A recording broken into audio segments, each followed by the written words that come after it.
The ultimate measure of a man is not where he stands in moments of comfort and convenience, but where he stands at times of challenge and controversy. That is a quote by Martin Luther King Jr., and this is the Inspired Poetry Corner. Good morning, welcome. Good morning, good evening, good afternoon, good night, whatever part of the world you're in. Welcome to the Inspired Poetry Corner.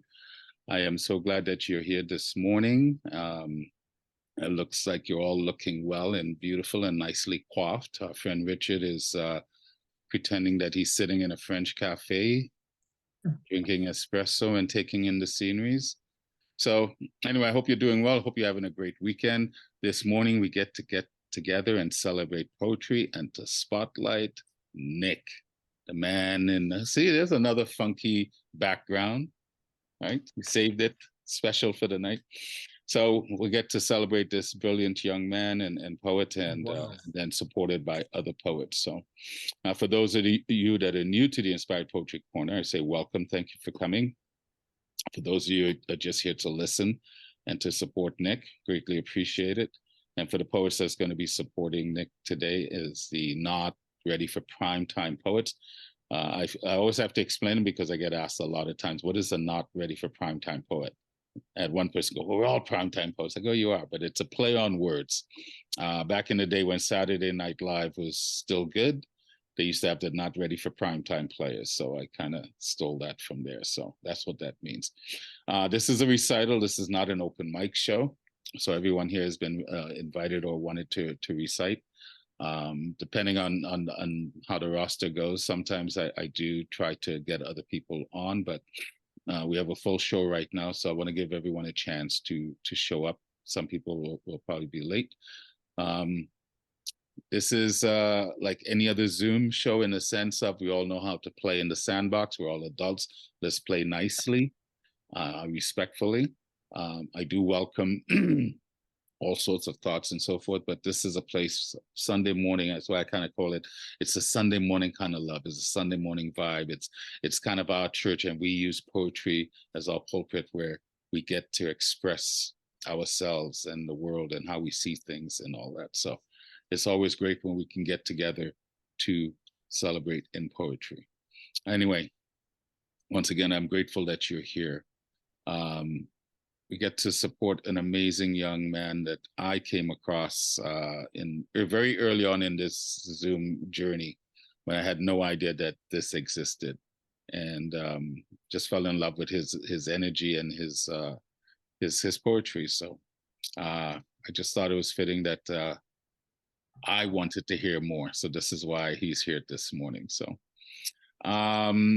we'll be cruising at a altitude of 35,000 feet. There is no attendant in this flight today, so you have to take care of your own beverage. So get it if you can. Lock it up before the show starts. Bathrooms are to the rear and upstairs. Okay? So, but no, let's just have fun. Let's enjoy our time together. Let's not worry about how much time we get to spend time together. If the only thing I do today is to get up to do this and to be here for Nick and for you guys, then it's been a blessed day. Just the only thing I do today, that's a good day. That's how important you are. That's how important us gathering together. I think it's important us poets not just gather just to share poetry, but to gather and to talk and to learn more about each other and to understand our role in the world. Yesterday at the World Poetry Conference that I was attending, that I had the pleasure of reciting at, and one of the themes was, what is the role of poets in today's world, particularly with everything that's going on? And there was some very interesting discourse that happened around that topic. You know, what is the role of poets, particularly when we're living in times where there's tremendous discomfort? So it's something that I leave with you, and maybe we can discuss at the end of the show at other times. But I think poets play an important part in the discourse of the day, and particularly when we're in heightened times. So anyway, I'm honored to be a part of this group and to consider myself a poet, or call myself a poet. Having said that, we are here today to celebrate one of our own. This young man, Nick Paleologos, Nick, am I saying that correctly? Is a poet, spoken word Paleologos. I'm art. sorry to interrupt. No, Paleologos. say it. Paleologos. Paleologos. I'll get that rhythm down, but thank you for that. He is a poet, a spoken word artist, a host, a cosplayer who lives in New Jersey. Since 2020, he has performed online and in person various open mics, including Nuyorican Poets Café.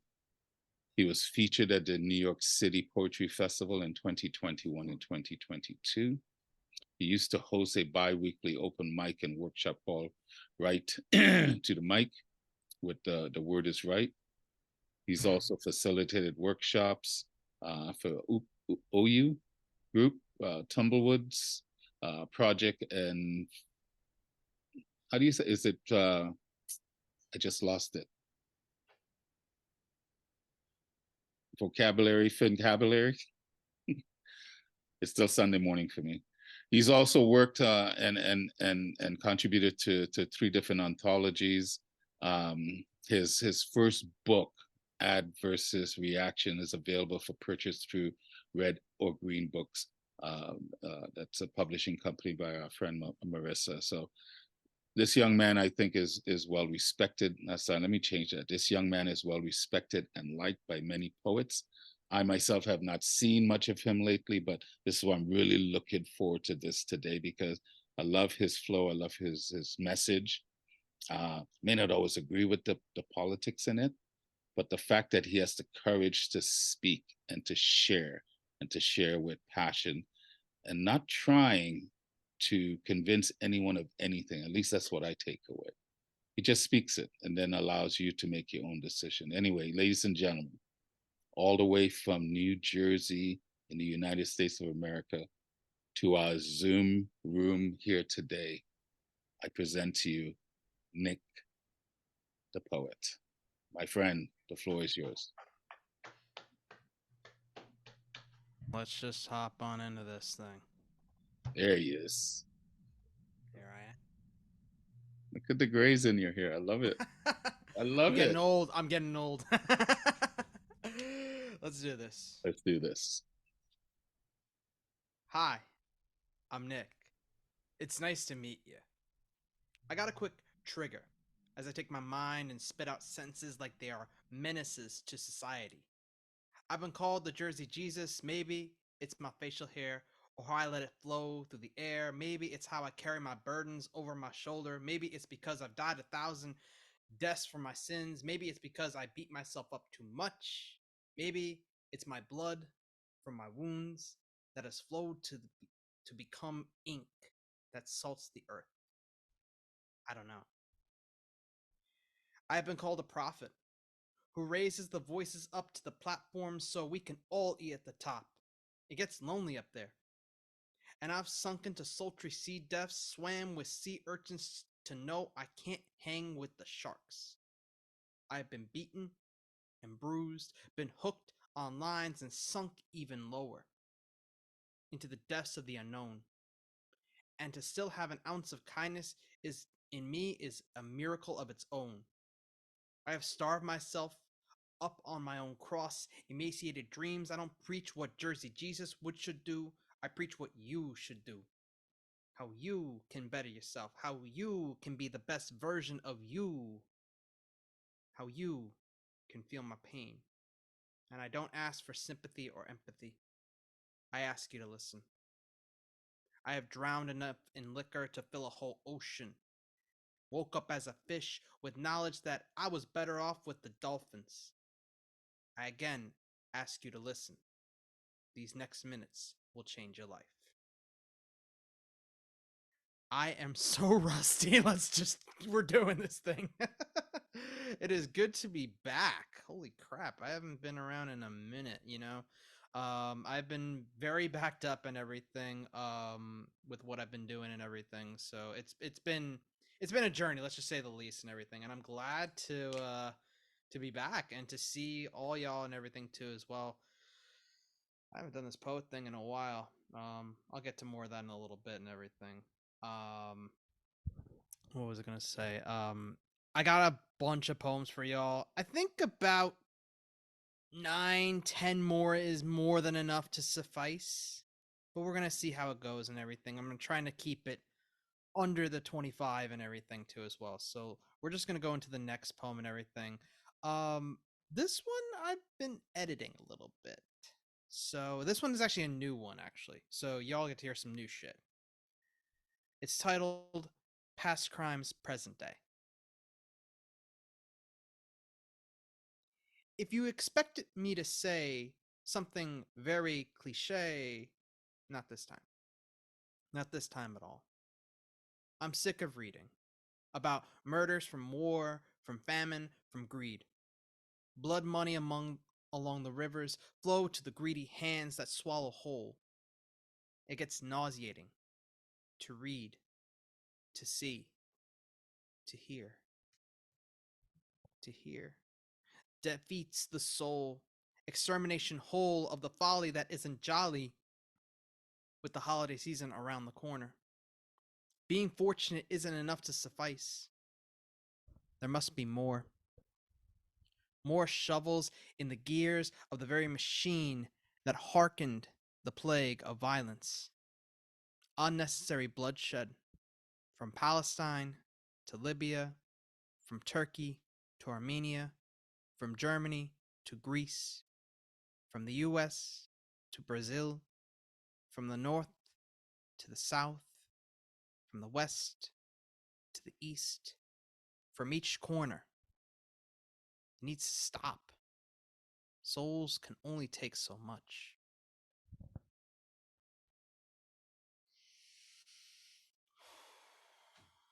All right. And a scratch right there. All right. So, I have never done this before, but I always write a poem on my birthday every year, and I actually haven't done it live. So, this is actually the 33rd birthday poem that I'll be doing for y'all. It's called 33. Well, you survived your crucifixion, the Jesus year, spent 3 days sleeping, woke up dreaming of beautiful disasters, how each month added an anvil to you. Walking with a globe with that weight all on your back. As you walk the earth and realize the accomplishments, how they meant little, how they meant to the world, how you flexed your muscles and realize that you are no strong man. All that is left is your soul. And your soul has been poisoned. The toxicity has reached Chernobyl levels, a nuclear meltdown of the flesh and bones. Did you know the people love you? Love all that you are? Love your kindness? People remember you. Who you were. Who you are now. Where are you? Where did you go? We've missed you so. Seems like it's been a while since you left for that mile. Put down the cross and take back your life. It is yours to own, not your traumas. Take out the spikes and take up the peroxide. Take out the splinters and take up the antiseptic. Take off the crown and put on your love. You've doubled your supposed lifespan. Now live on. Never again feel burdened by those who have damaged you. Water.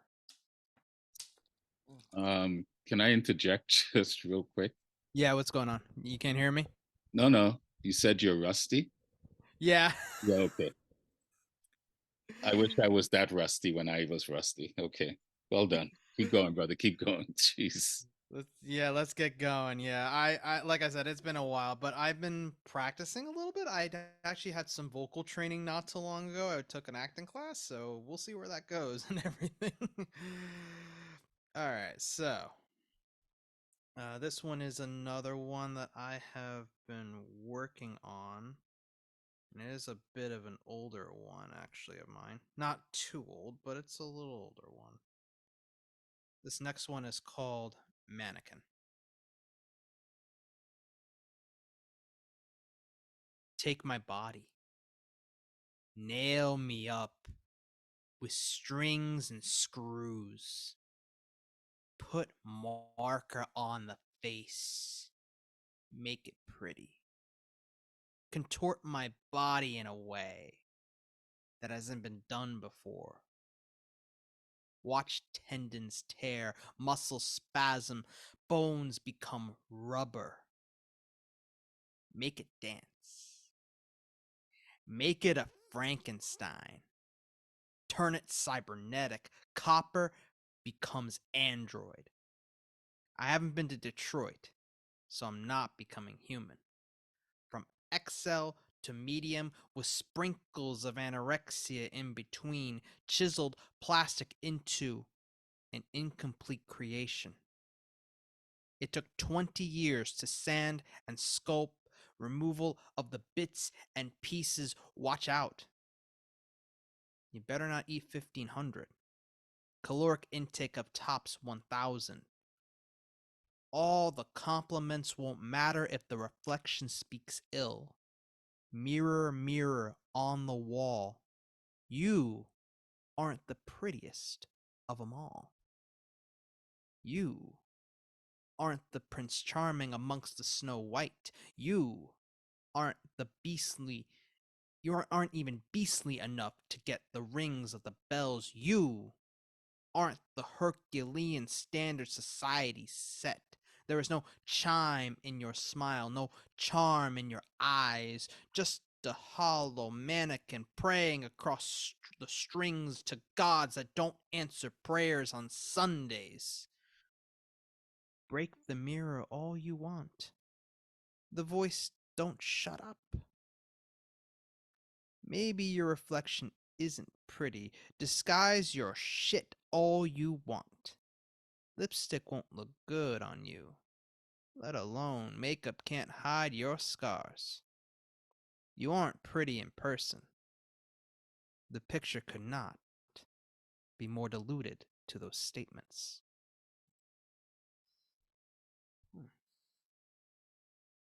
Okay. So,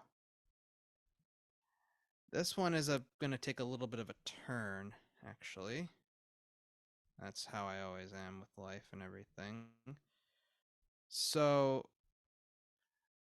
here, obviously I'm from Jersey and everything, so I'm gonna have to do a Jersey poem at some point. So this is the portion where we're gonna learn about Jersey.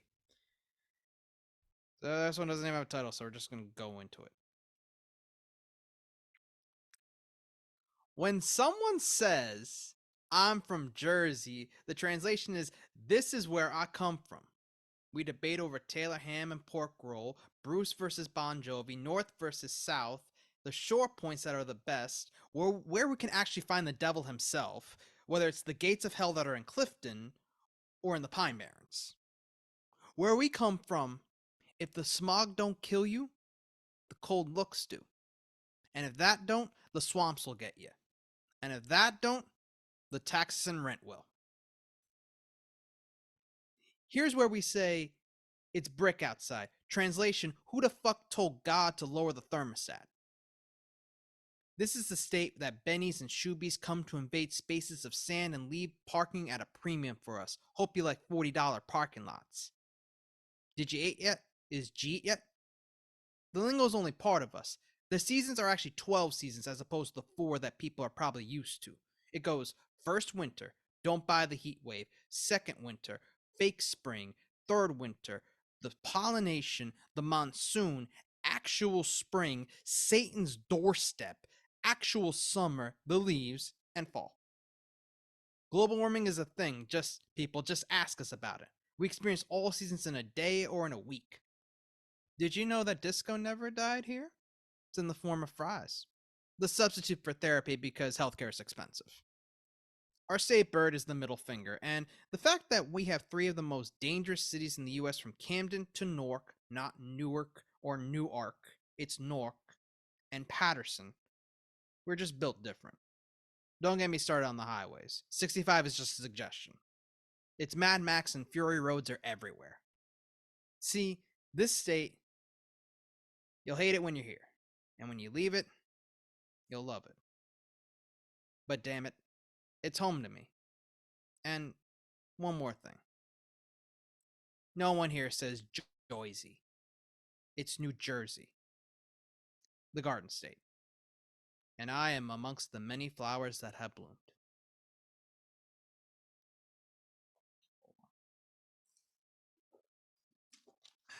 More water. Gotta keep myself hydrated. Okay, let's see where we are in the set list. All right, perfect. All right, so as mentioned prior, I am also a cosplayer too as well. I've been doing that for about the last 4 years. I literally did my first contest not too long ago. It was a very small one and everything, and I actually came in second place. That's pretty freaking cool right there off the get-go. So, this next one right over here that I have for y'all is actually an ode to the cosplayer and everything. That is, if I can find it, which I did. I wrote this a while ago, but here we go. Ode to the cosplayer.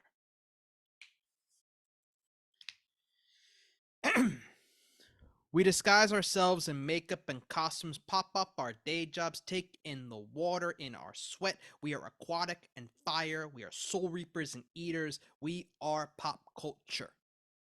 We give it our all. We dress in every material that we can think of, take our models and turn them 3D. We are beautiful people living like our characters, being the heroes, villains, and anti-heroes of the world. We make something out of nothing. We are as fluid as water, as limber as fire, sturdy like the oak trees, and strong as the air itself. We are avatars. We are cosplayers. We are artists. That doesn't mean consent. Cosplay isn't consent. We aren't mannequins. We are people. We have to craft our bodies to keep ourselves in shape, style our hair, worn backpacks because our costumes just don't have pockets. Well, sometimes. We demand respect. Cosplayers, get up here. On this mountaintop that's higher than the jumps, fiercer than any fight, stronger than any sword, shield, and bow and arrow that are grasped. Like I said, we are cosplayers, we are artists, we are people, and we're here to stay.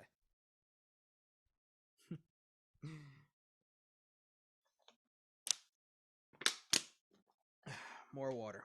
Always good. So, this is the part where I tell y'all that I'm going to go into another piece, and then we're going to go into a little bit to the book, and then we're going to wrap this thing up and everything too as well. So, if y'all want to keep up with what I'm doing and everything, the real Nick P on IG, Facebook is my name right there, Nick Paleologos right there. So I will drop all my info right there and everything for y'all, where you can also get my book too as well, which I will get to in a little bit. But we're gonna go into another piece right over here of mine. This one actually I love a lot. I wrote this last year. It's actually one of my favorite pieces. Actually, this one is called Submerged. I submerged into water for the first time in 3 years. Went under to drown out sound. What I found was serenity in H2O. I felt weightless as I had my eyes closed, surrounded by chlorine. When underwater, exhale trouble. I will not and take it back. I swim into the illusion to change. My muscles change a nucleus of tendons to strength. Water shook off of my body. I did not feel judged. I didn't feel the stares of the eyes like daggers, aimed with infrared dots. I no longer felt ashamed at all. I felt a peace I haven't felt in a while. Peace to you, my body. You have been flayed and fried, walked away with venom in hand and penance in the other. The venom is not worth being grasped. It will erode you away to the core.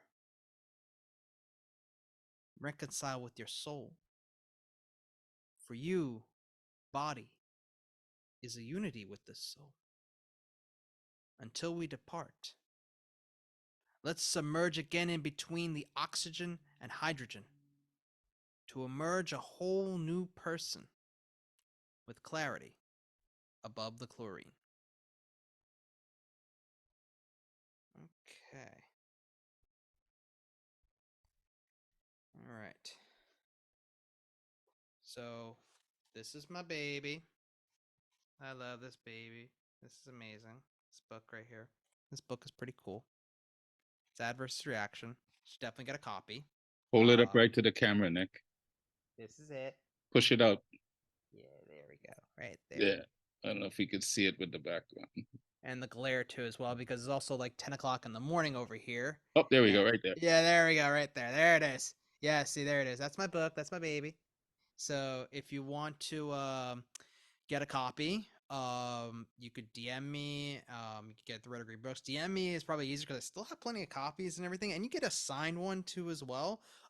Shipping does matter a little bit because international shipping is a little bit more expensive than shipping within the US and everything too as well in the territories. So yeah, let's get into it. I'm gonna go into the book. This one is actually one of the very few that I have memorized. And I hope to God I memorized this one because I haven't done this one in probably like over 6 months. This one's called Memory Loss.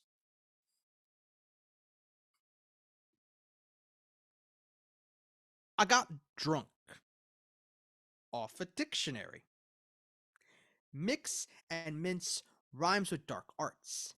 Magic from alchemic stones, a philosophical past. I got high off a thesaurus that rolls up. Replications, inflections, illustrious illusions, smoke some spellbinding puff, puff, pass through circles of conjured conjunctions, injecting injuries, snorting sounds to drop another piece of meat of paper, leaving behind the blood-dyed ink. Creation comes at a cost. Sanity and sleep. I got drunk off a dictionary. I got high off a thesaurus. I just wish I could remember all the words.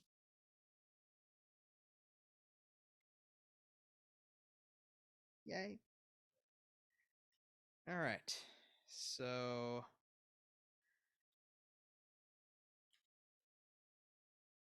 I haven't done like the I don't think I've ever done this one actually live. I've done this one maybe live maybe twice in my life actually. Like twice on Zoom, twice like and like yeah, like it's only done this like a couple of times. And it's an interesting piece. If you actually read the book and everything too as well, you'll be like, oh, this is actually like a very interesting poem and everything, or like it's how it's like constructed. Most of my stuff in the book is actually like very interestingly, intricately constructed. Anywho, this one's called Snapshot.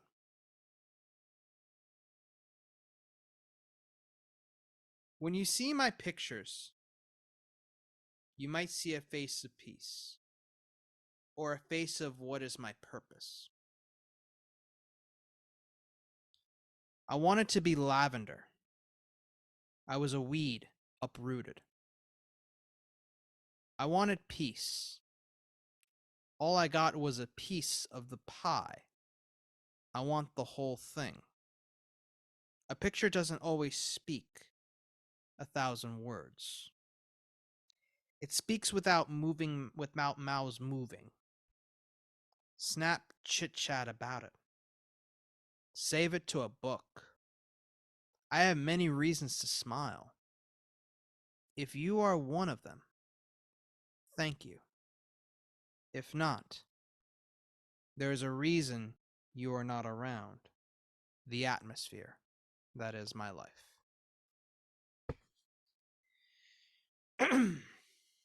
Okay.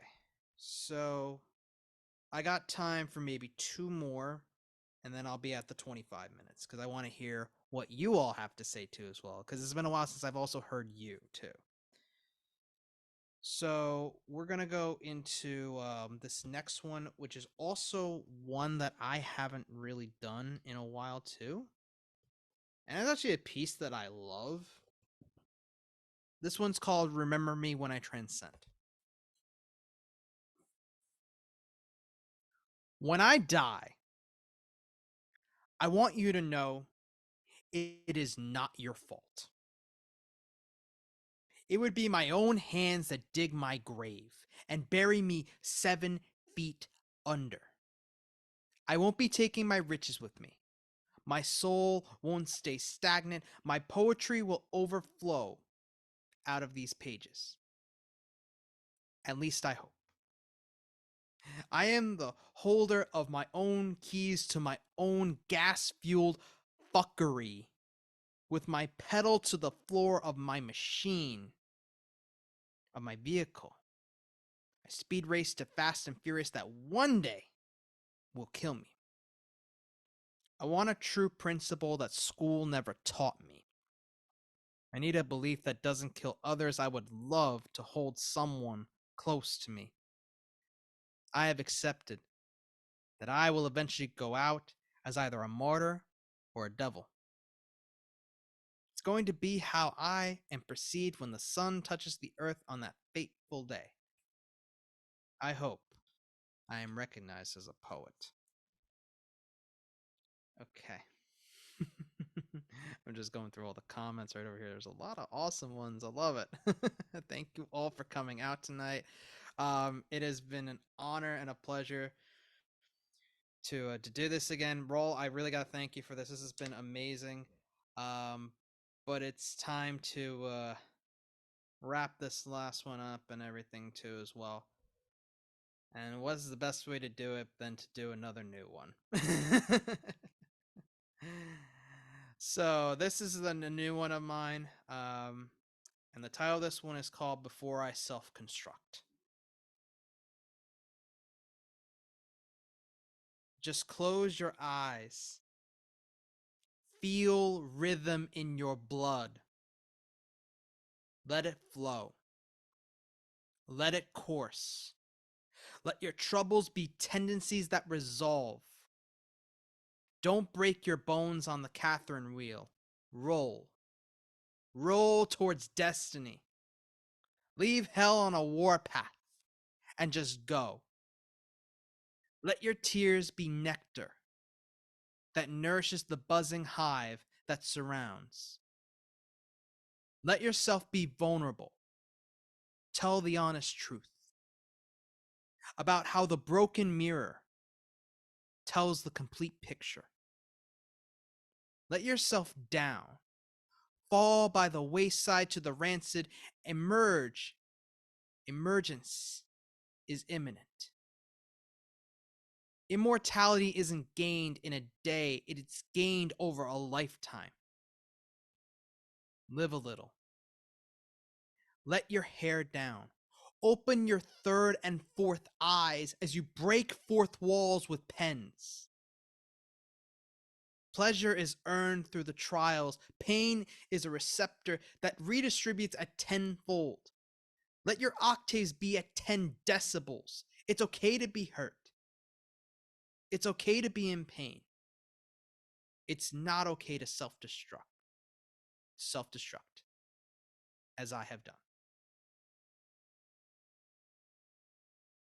And that is 25 minutes of me. So thank you all. Thank you, Roll, once again. Save your thank yous. Save your thank yous. I'll do this like I always do, especially for those that deserve it. Don't do it all the time, but I would like an encore. I would ask the gathering. I think by their applause, they would love one more. Like I say, it's up to 25 minutes. Yay. Positive or negative, we're going positive. We want one more, Nick. We want one more. You want one more? Okay, Encore, we'll have brother. to dig. Encore.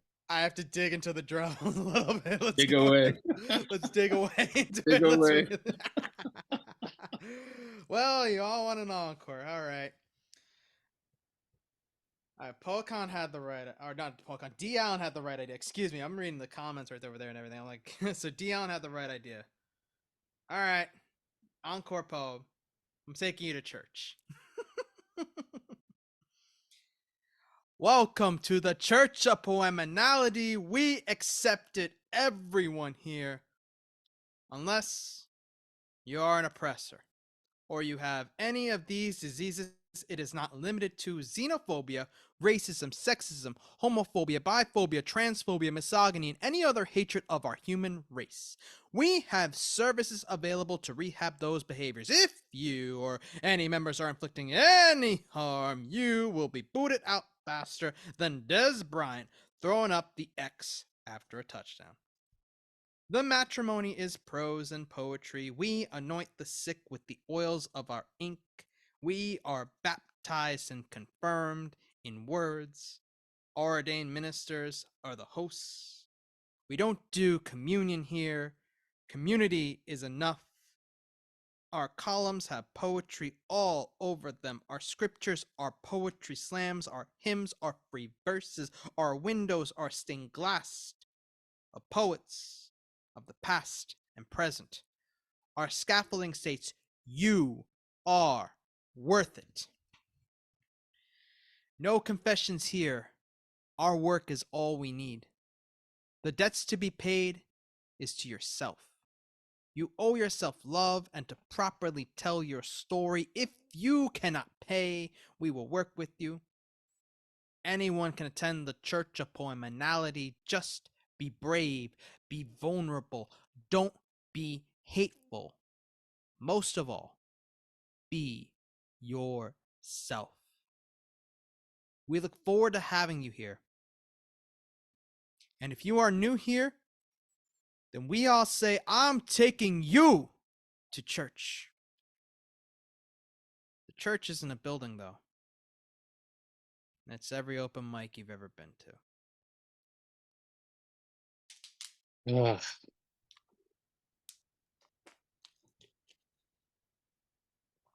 We'll get into it, I'm sure, but why have you taken a break and why are you not doing this? Because your voice is so needed, Nick.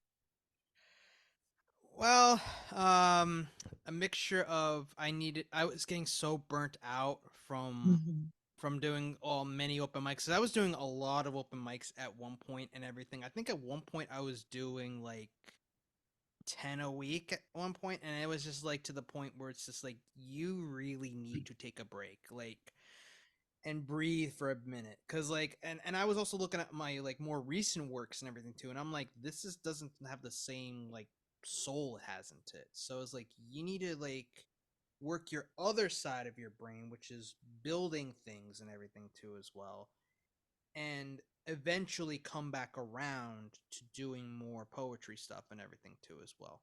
Okay, that makes So sense. That makes sense. So now that I've created a little buffer from the set to now where they step into the interview, how do you feel right now? I feel like I feel happy that I did that. Like it feels good to do something you haven't done in quite a while and everything too as well.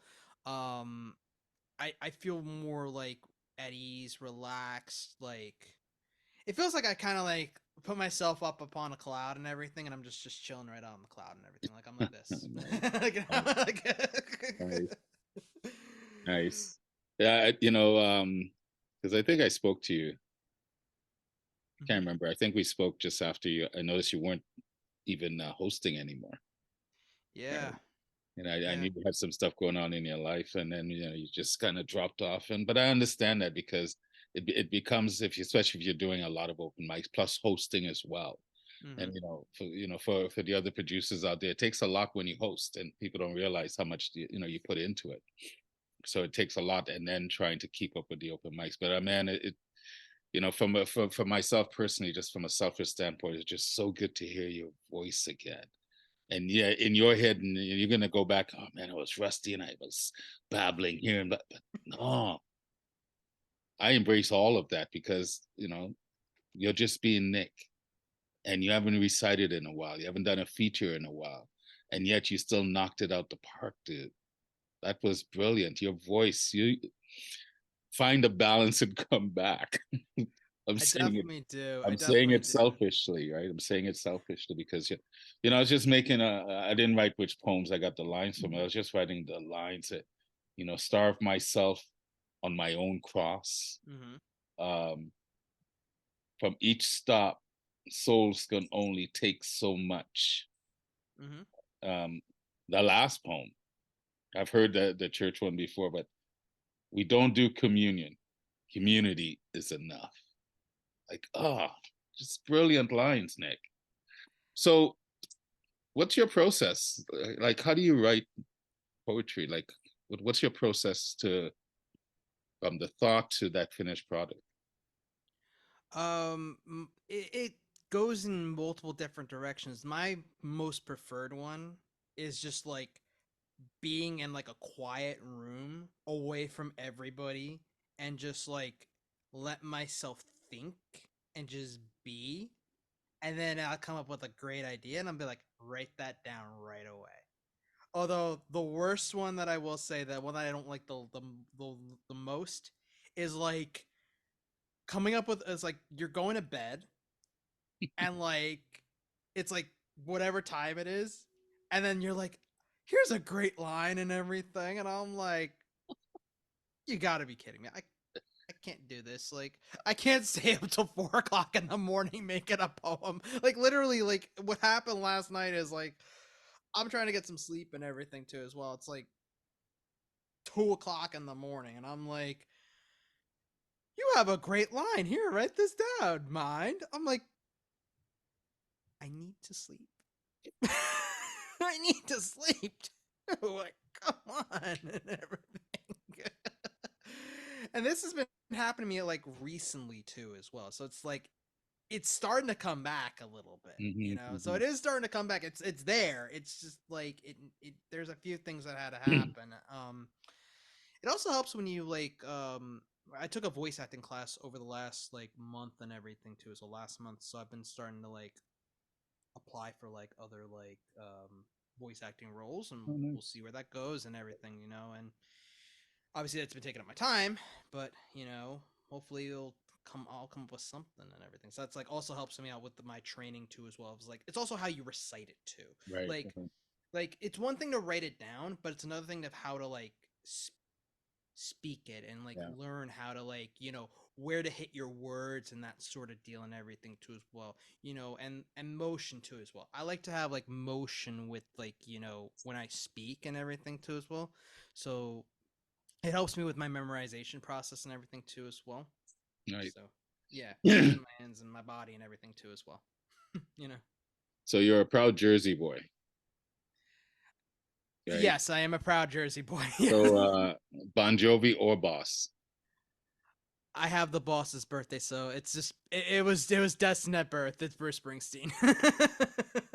And we have a Philly girl here. Leah's from Philly. And so how did the Jersey boy do? Because, you made reference to my Cowboys in a negative way, like Des Bryant doing the X and Actually, that's a Yeah, positive no, connotation. Actually, that's a except positive one right there. That's a except I'm positive. I'm I'm I'm fine with that because I'm an Eagles fan, so I don't mind him dissing the Cowboys. But he did forget the like saltwater taffy. That's my childhood memory of going to the Jersey Shore. Which shore point did you go to? I have to uh know this. Ocean City and oh God, we're going back 30 years now. Nope, I've lost the second one. Ocean City, and then there was another one. Nope, gone. My childhood one was Wildwood, but like my when I got older, I said Asbury Park was my spot right there. Mhm. That is always gonna be my spot right there, Asbury Park, because it just has like perfect. It's a great beach, and also it has so many venues over there. Although two of them have just recently shut down. Actually, I just found this out like Friday. The House of Independence out in Asbury Park just literally shut down because of flooding. It like broke my heart. Why, why do you think Jersey gets such a bad rap? You know, you're a poet, I mean, I'm assuming you've traveled a bit. Why do you think Jersey gets such a bad rap? You know, it's crazy because I was just up in Boston in May, and I was talking to a bunch of people out there, and they're like, "Oh, like you're from Jersey." Like nobody really gave me that big of an issue with it, really. I think it's more or less like it's probably the New Yorkers that are doing that and everything. It could be um like the other states just don't understand like what it is like to have it over here. Like you go to a different state, like you go to a state like Kansas, there's no beaches out there that you can go to. You go to a state like Texas, it takes a while to like get out of Texas for the most part. In our state, like I can literally cross two state lines in a span of an hour if I really wanted to. If I'm really driving, you know what I mean? Like I can cross over to Connecticut in like an hour. I can go to the beach whenever the heck I want to. I can go to New York City whenever the heck I want, just as I'm up in North Jersey. Hmm. Obviously, for the people in South Jersey, they can go to Philly whenever the heck they want to go to Philly and everything too, as well. Or like if they want to go to Delaware, they can go to Delaware if they wanted to. You know, like it's a state where it's like it gets a bad rep also because like the when you come to Newark Airport and everything, and the first thing come out is you smell that like awful smell and everything too as well from the factories and everything too as well, and that's where I think that the smell gets from and everything too as Right, well. right. Um, it's also like things are also really expensive over here. Now it's not like super expensive, but it has gotten very pricey over time. So I think that's also why it gets that bad rap and everything too as well. And it also is like the pizza debate I feel is also like a very big thing too as well. In New Like York and Jersey, yeah. oh yeah, New York and Jersey. Well, not even New York and Jersey, because like it's like our pizza's like just great pizza. Like I mean, like the people like you look at people from Chicago, they have that deep dish pizza and everything too as well, and they say, "Oh, it's the best thing ever in the world." And then like literally like the New Yorkers and the Jerseyans just like literally looked at each other and like, is this one serious right here? Like, like I actually learned what Detroit style pizza was, and I'm like, what the heck is this? Like, what is this abomination right Right, here? right. I'm like, what? Well, I'm glad you're a Jersey boy and props to where you come from. I think we should all be proud of where we come from. So, what was it like growing up as a kid? Were you creative? Did you write?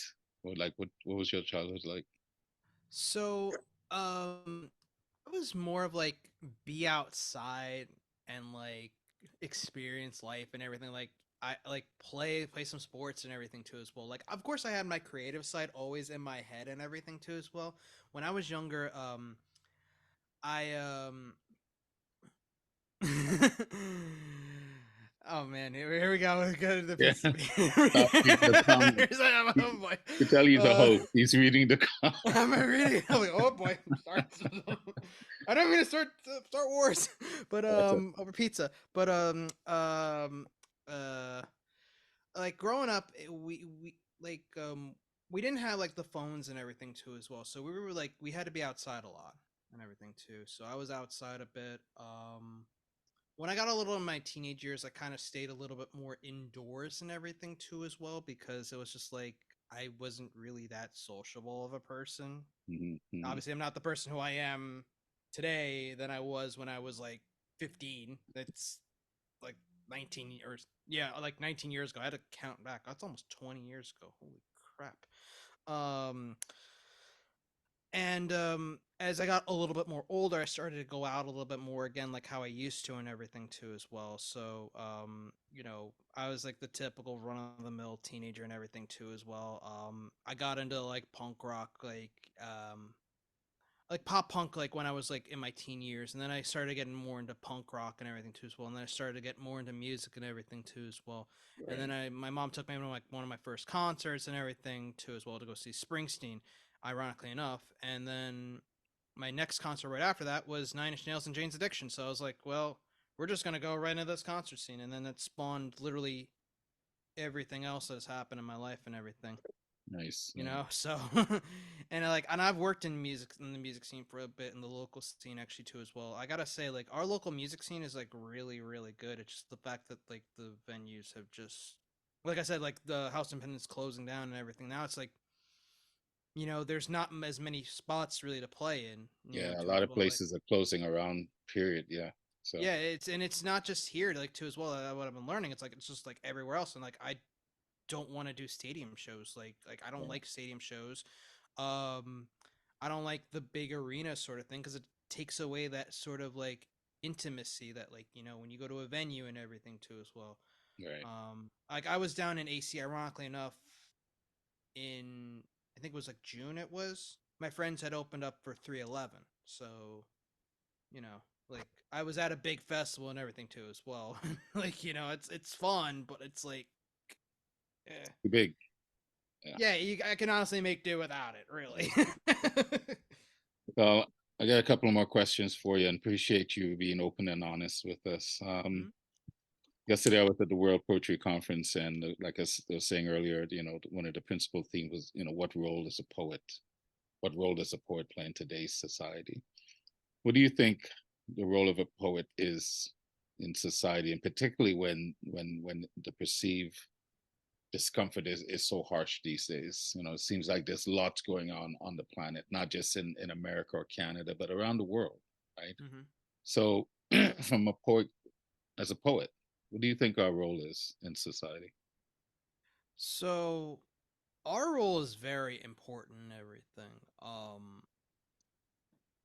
I always say this, like you need to make your voice heard, whether it be in a form of a book or like me hopping onto a, or like you hopping onto a microphone and or a megaphone, whatever the heck it is that you use as an audio device, and just making your voice heard and everything too as well. Um, Especially nowadays, because nowadays it's like it's there's so much going on, and with social media out there now, like being what it is, like you could literally find out something that happened all the way across the world instantly. Like when I was growing up in the '90s, it took you had to wait till the paper comes out and everything too, because it was like the dawn of the internet, kind of like when I was coming up and everything. So nowadays, you could literally find out anything, and you can make and people make their judgments about it and everything too as well. It's important to always like also speak up about what is going on out there and in the world. Like obviously with climate change, with wars, with whatever, you know, your passion is with that regards and everything too as well.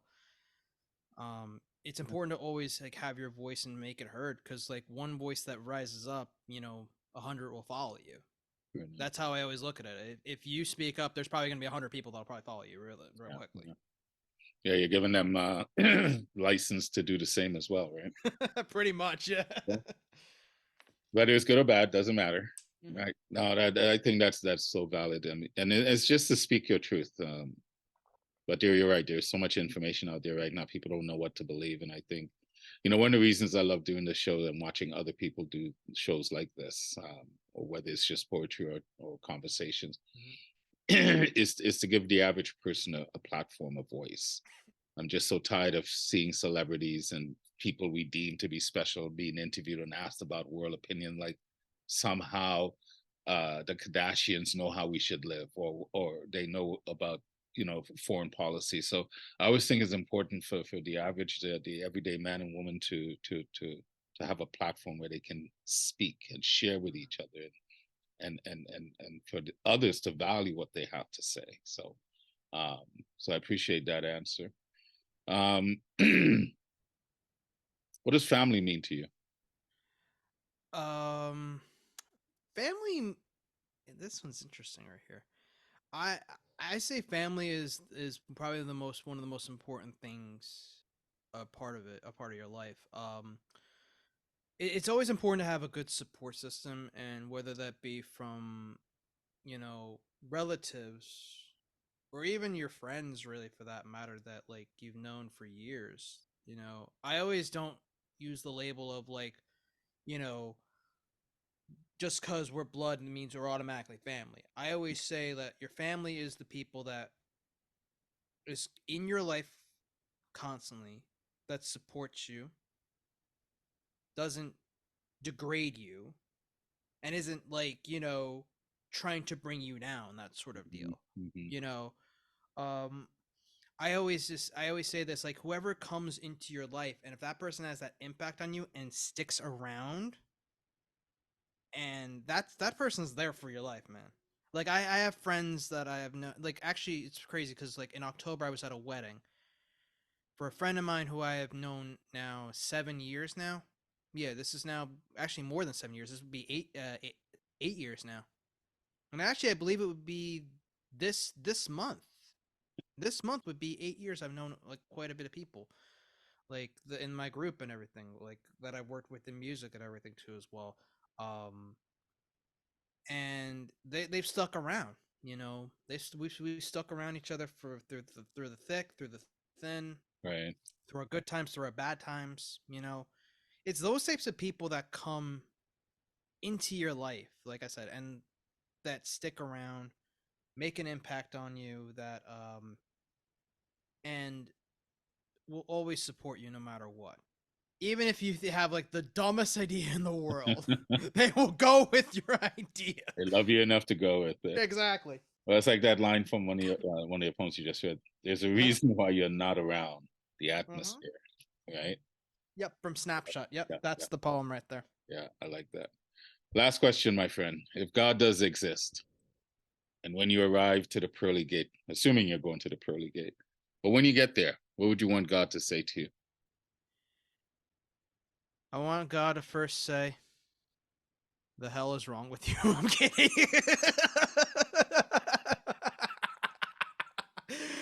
I actually don't even know what God would even say to me at this point. I think God would just be like, "You're crazy. I love you. You've done some pretty cool things. You also done some pretty dumb things too as well. But you had a profound impact on people. You've meant a lot to the world. To not only the world in general, but also like your community too as well. So, I would just want God to say, you did a good job. You had an impact. You're awesome. And your words will be heard for years and years and years and years and years to come. Nice answer, Nick.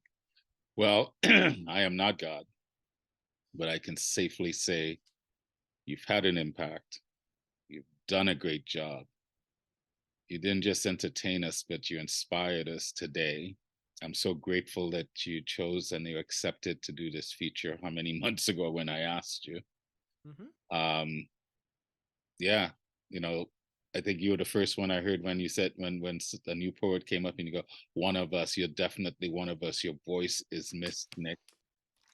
So you know, ease your way back in at your pleasure. But ladies and gentlemen, unmute and show this man some love with an amazing feature by our friend Nick. Nick! Woo! Great job, Nick P. You never disappoint. One of us. One of us. Take me one to of church. Us. Definitely One of us. Yeah, Woo! One of us. Hey Nick, Yeah, literally, I have goddess bumps happening right now. I'm not just saying this to blow smoke up your ass. I really love listening to your voice and listening to what you have to say, your message. You know, you're one of those voices that people need to hear, you know, just like the others in here. This is why it's important for us to come out and stick together. And one of the reasons I love doing the interview, and, you know, we could talk forever, but just gives us a little snippet of who you are. And I think the more we share of who we are, you know, the more vulnerable we are, the stronger we actually are. Right? That's why I love that line. We don't do communion. Community is enough.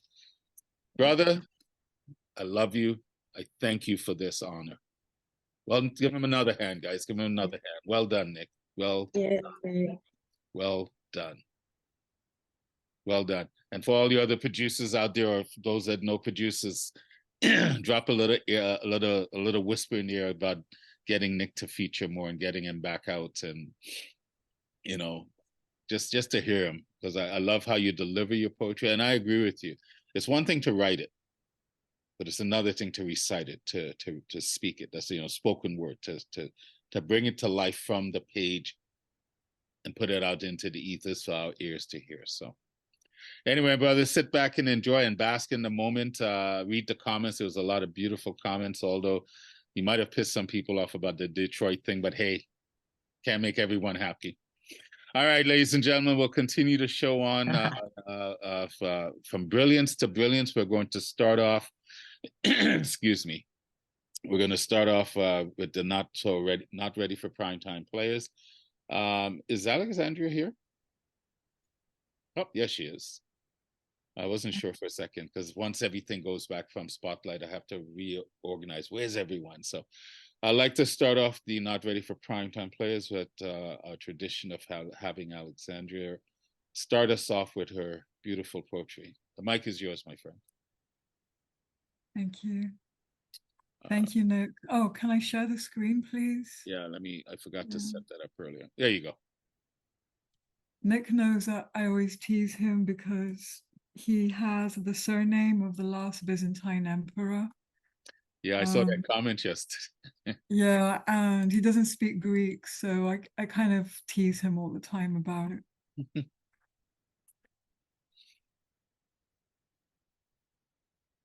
So I should complain to your parents why, Why he why they doesn't didn't teach you Greek.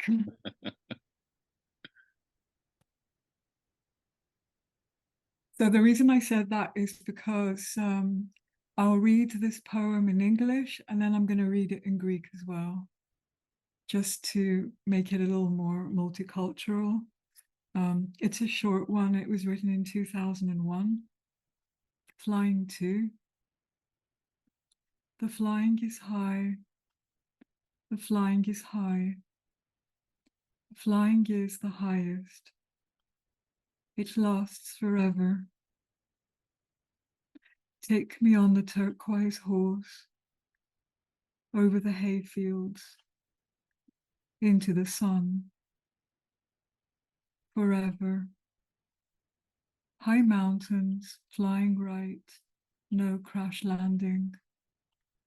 Deep ravines, rivers flowing, eagles above.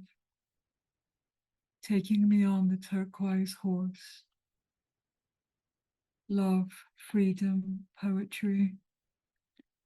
If you can accept the windings of my mind, if you can trust the reality of my fantasies, living in the strange wonders and genuine pleasures of this world and other worlds, living where fantasy and reality merge, following the intuition and the intuitions of the past, following the invisible and the visible, lying by the sea under the olive tree. Open and ready, it's all changing. Don't think hard of the ghosts of the past. Where energy is rewarded, where life gives it all. At 14 and 16, they prepared me for you, taking me on the turquoise horse, over the wild flowers, into the wind and fire. Forever. The flying is high. The flying is high. The flying is the highest. It is absolute.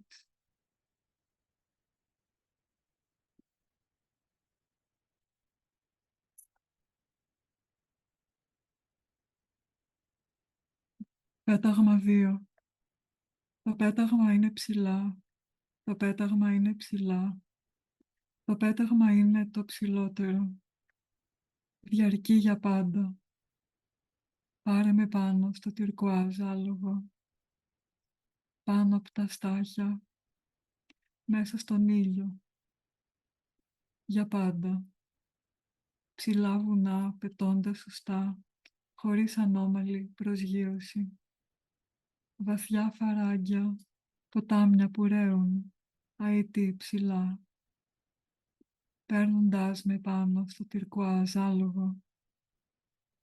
Έρωτας, ελευθερία, ποίηση. Αν μπορείς να εμπιστευτείς τους ελιγμούς του μυαλού μου, αν μπορείς να δεχτείς τις φαντασίες της πραγματικότητάς μου, ζώντας τα παράξενα θαύματα και γνήσιες ευχαριστήσεις αυτού του κόσμου και άλλων, ζώντας εκεί όπου η φαντασία και η πραγματικότητα ενώνονται, ακολουθώντας τη διαίσθηση και τις διαισθήσεις του παρελθόντος, ακολουθώντας τα ορατά και τα αόρατα, ξαπλωμένοι δίπλα στη θάλασσα, κάτω από το ελαιόδεντρο. Ανοιχτά και έτοιμα, όλα αλλάζουν. Μη σκέφτεσαι σκληρά για τα φαντάσματα του παρελθόντος. Όπου η ενέργεια ανταμείβεται, όπου η ζωή τα δίνει όλα. Στα 14 και 16 με προετοιμάσανε για σένα. Παίρνοντάς με πάνω στο τυρκουάζ άλογο, πάνω από τα άγρια λουλούδια, μέσα στα γέρη και στη φωτιά. Για πάντα. Το πέταγμα είναι ψηλά. Το πέταγμα είναι ψηλά. Το πέταγμα είναι το ψηλότερο. Είναι απόλυτο. Ευχαριστώ πολύ. Thank you. See, I love that twist, Alexandra. She buzzed me the other day, goes, do you think I should read it in Greek? And I'm going, yes. Thinking people would want to hear. I don't know about you guys, but myself personally, I love when people recite their poetry in their mother tongue. Doesn't matter if I understand it or not. That was a whole different experience listening to do it in Greek versus English. So you should do that. Well, I invite you to do it more. You know, if you're comfortable in doing that. That was brilliant. That was brilliant. Yeah, but the long ones, everyone would just be sitting there, you know, like wondering what I'm saying. It's like Kanamesh reading in Hindu. Yeah, maybe, but that's okay. Right? You still gain something from it, and it's your mother tongue. So anyway, that's just how I see it. I mean, you know, and for all of you other poets, if English is not your first language and you're reciting, don't feel that you always have to recite in English. At least in my show, I don't have a problem if you recite in your mother tongue. Now, if you want us to recite in your mother tongue and then translate it in English afterwards, great, but you don't have to. I think it's just beautiful as it is. So, but anyway, Alexander, thank you for doing that. Thank you for having the courage, and I hope you will do it again. I hope you will. So, all right, let's move on from brilliance to brilliance. Up next, Principe. You are on, my friend. There he is. I'll be reading one poem. Painful poison within gets lifting. For my reaction, more unraveled the poison gets, my eyes get lit with fierce fire to chase my poison. Use poetic paintings like creative, crafty and cunning creative before me. To you, poetry, you are my release to share my poisonous, self-induced muses. Poisonous is really a malapropism. I meant to say scorpion, using poetry to vamoose the not so valiant scorpion. In the end, I am everything without it. A succulent, successful, and sage man, hanging my words of my triumph like a mane on my chin. Poetic painting on the straight line, ordered and offered by the mind. Edification for my soul, tracing everything, past and present. Yodeling from Mount St. Helens. Poetry is the ointment, the cure, and the solution. Poem.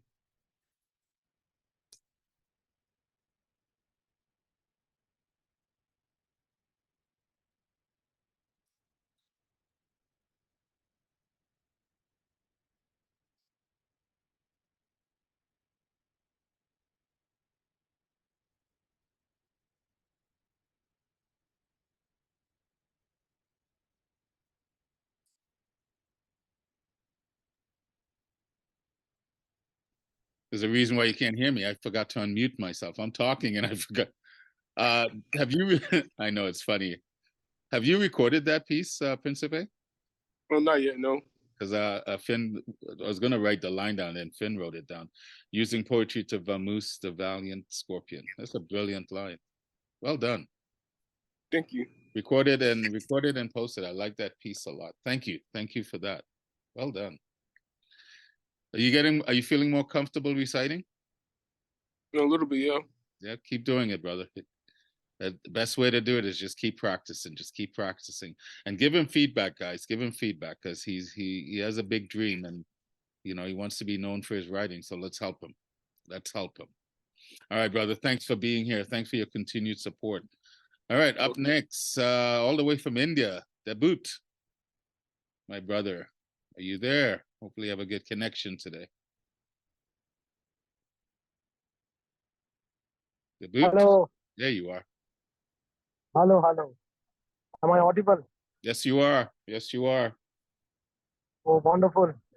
I was listening. First of all, a great, huge amount of congratulations to the featured poet and Brother Principe for his wonderful poetry.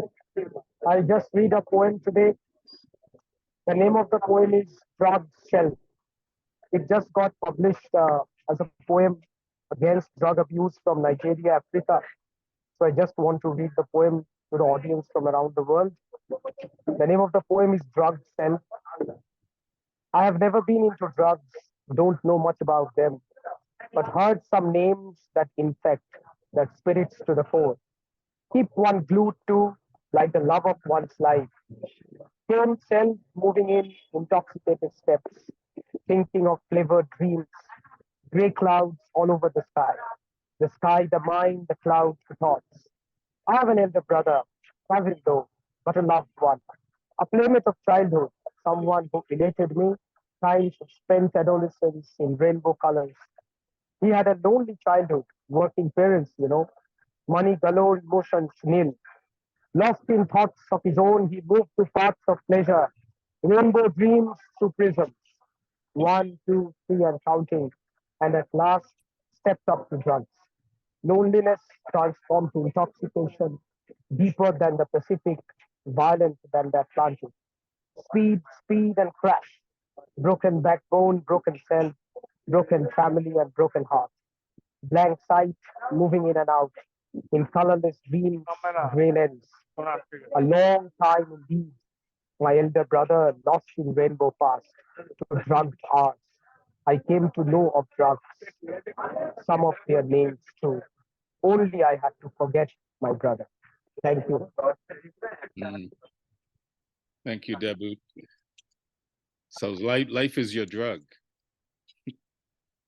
I like that.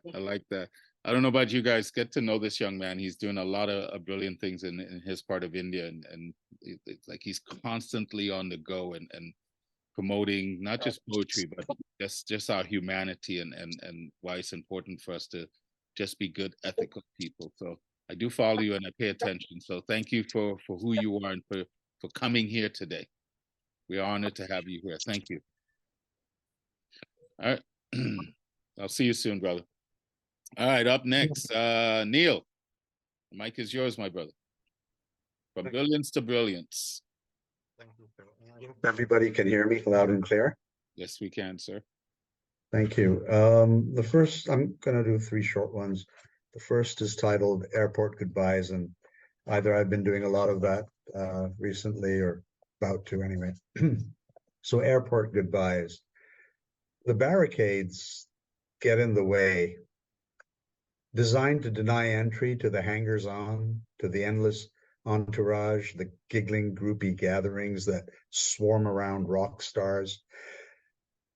These barricades also halt the henchmen and stop the sycophants that usher in their fearless leaders. They keep out the non-ticketed, the rebels without a cause, the professional picketers. These e-gates and turnstiles quell all bad intentions, from rioting and mobbing to lynching and bombing, but they also obstruct old-fashioned goodbyes, the last-minute U-turns, the second and third thoughts, that one last long hug that has already been given many times. They get in the way of what you both wanted, of what you both had really wanted to finally say, but did not just then.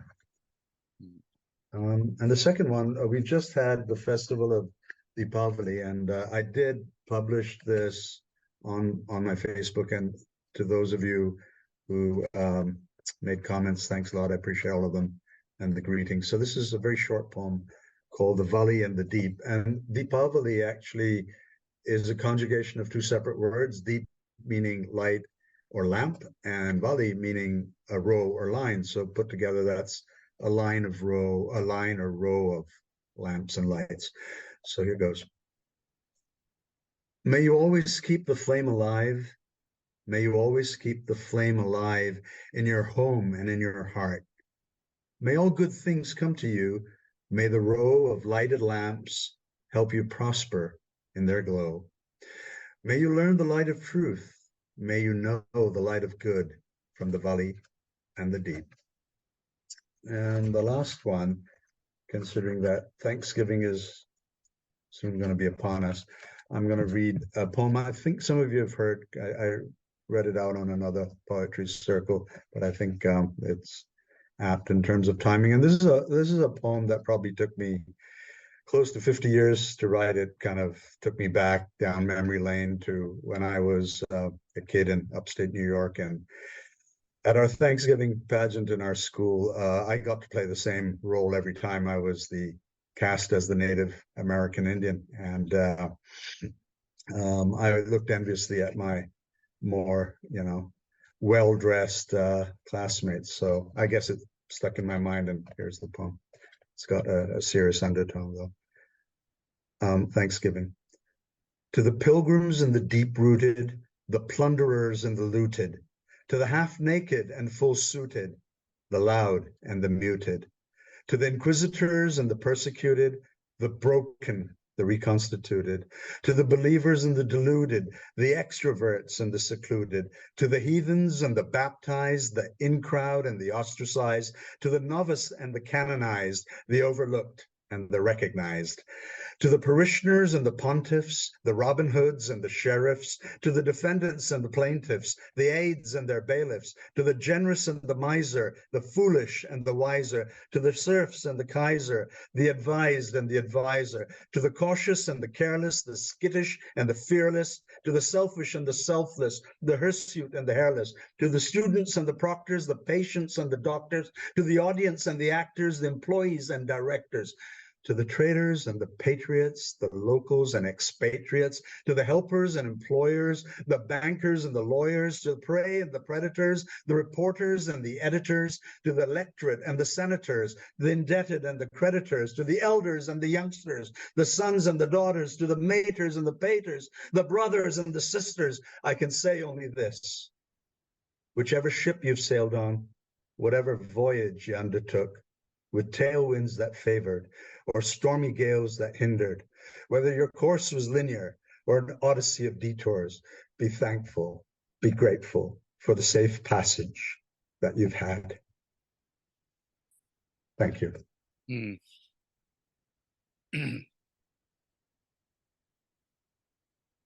What a powerful piece. Thank you. What a powerful piece. Not just the words, the way you deliver it, the passion behind it. I could feel it. I feel like almost every piece of you was in that. Thank you, Neil. You're such an insightful writer. You're brilliant. Thank you, sir. So glad I came across you. Likewise. Wonder Marianne raves about you, and Mona. You're brilliant. You're brilliant.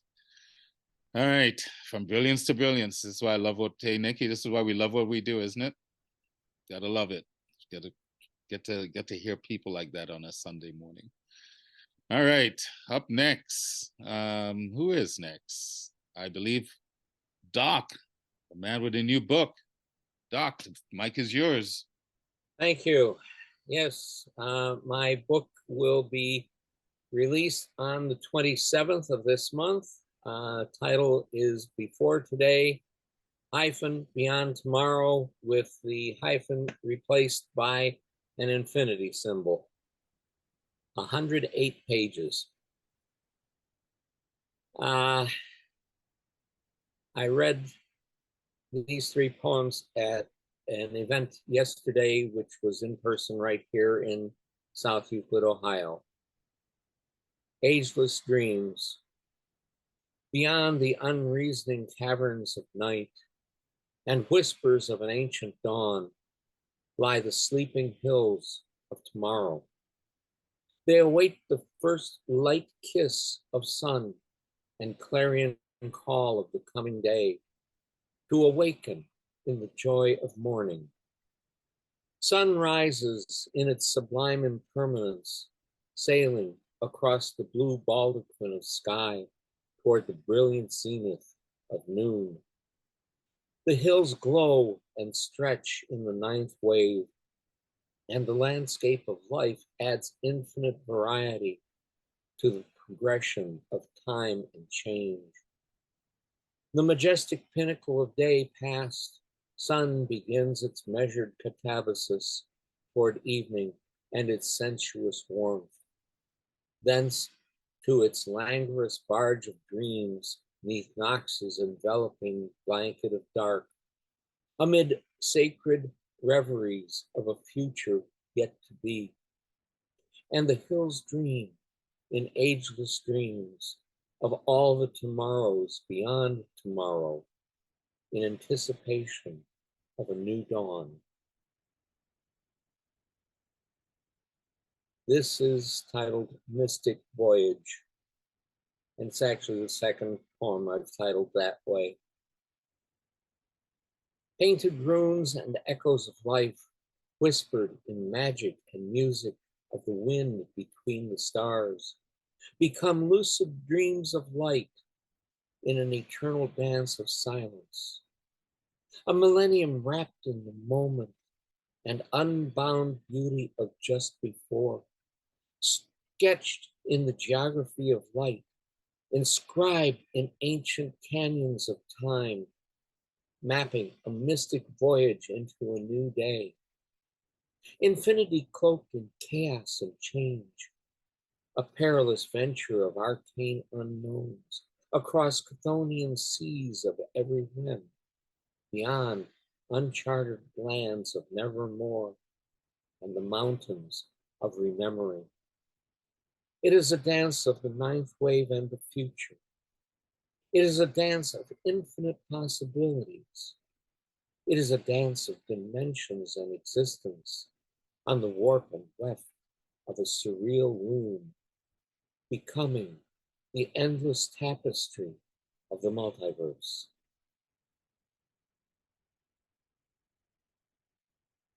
Finally, contemplation. Patterns of life and time begin in a chiaroscuro of forever, in timeless tomorrows beyond tomorrow, swirling, weaving into infinite tapestries of love and stars, a panorama of you, of us, in all the colors, music, magic, and poetry of the multiverse, a contemplation of what is and what could be in all the dreams, in all the dimensions of a surreal future and the inscapes of eternity. Thank you. Well, thank you, Doc. Thank you for that journey. I always feel like I'm stepping on like a starship whenever you read your poetry and you're taking me on this journey. You know, a millennium wrapped in a moment, right? That's a poem right there, Doc. All the tomorrows beyond tomorrow, a tapestry of love and stars. I feel like, you know, I'm James Kirk on the Starship Enterprise, and then someone goes, "Where are we going, Captain?" And I go, "Pick a direction and go, because whatever you do, you're going to explore the universe with Doc." So that's brilliant. Looking forward to your new book. I love the fact that every so often he'll send me a new piece just to read. So I love that. I love your celestial, your universal grasp that tries to bring it back here and remind us of what's important. So thank you. And I'm afraid I'm going to have to leave you because my daughter just came in from out of town and got to visit with her. We'll do that. I'm glad you spent time with this family first. Now go hang out with your daughter. Thank you so much, Doc. Love Thank you. you. Thank you. Have a great day. You as well. Enjoy.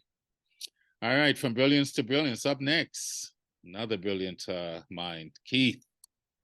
It's been a while, but good to see you. Yes, it's good to see you. Glad to be here with so many familiar faces. I have to tell you, I thought I was too late and I wasn't going to be on the list. So I just showed up to give support to Nick there and everybody else. And lo and behold, there's my name. So I didn't have anything prepared. So I decided to go with something a little different. I don't know if anybody's heard this.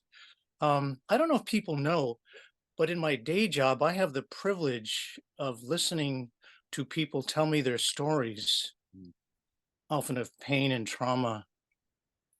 And in that sacred space, healing occurs. And I believe both of us are changed forever. So I'm going to do a piece that represents a lot of the untold stories that I hear about the trauma that occurs to males that we don't talk about, that I think we're more uncomfortable talking about. And this is called People You May Know, and it's by a spoken word poet by the name of Kevin Cantor. Some of you may know him, but I really love this piece. So that's what I'm going to do. People You May Know. When my rapist showed up under the People You May Know tab on Facebook, I felt like the closest to the crime scene I've ever been. That is, if I don't count the clockwork murder that I make of my own memory every time I drive down Colfax Avenue. Still, I sit in my living room.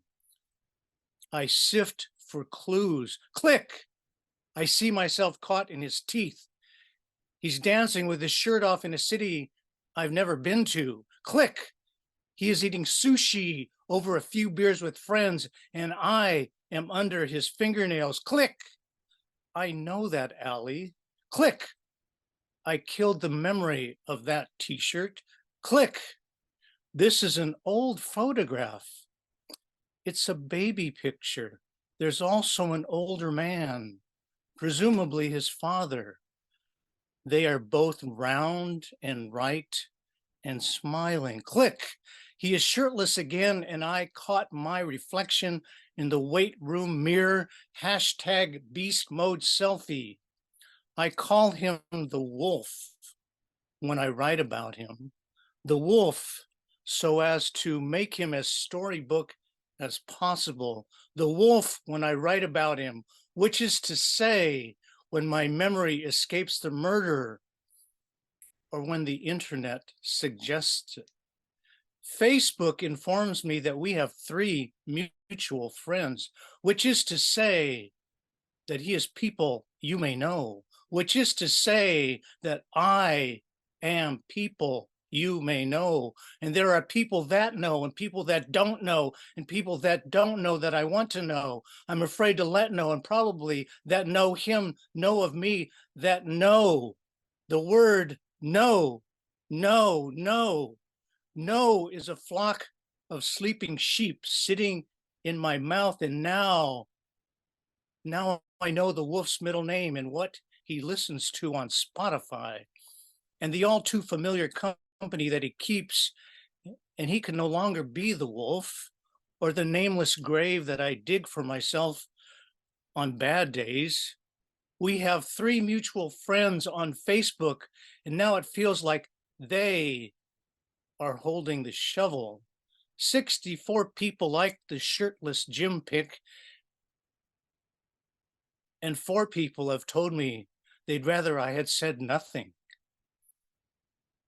2 police officers told me that I must give his act a name or it didn't happen, that obviously I could have fought back, which is to say no one comes running for young boys who cry rape.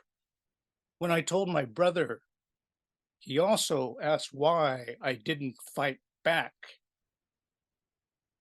Adam, I am. Right now, I promise. Every day, I write a poem titled Tomorrow. It is a handwritten list of the people I know that love me. And I make sure to put my own name at the top. Thank you for listening.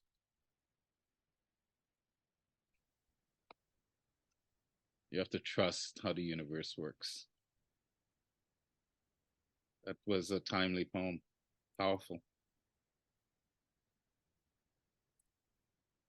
Yes, it is. Powerful.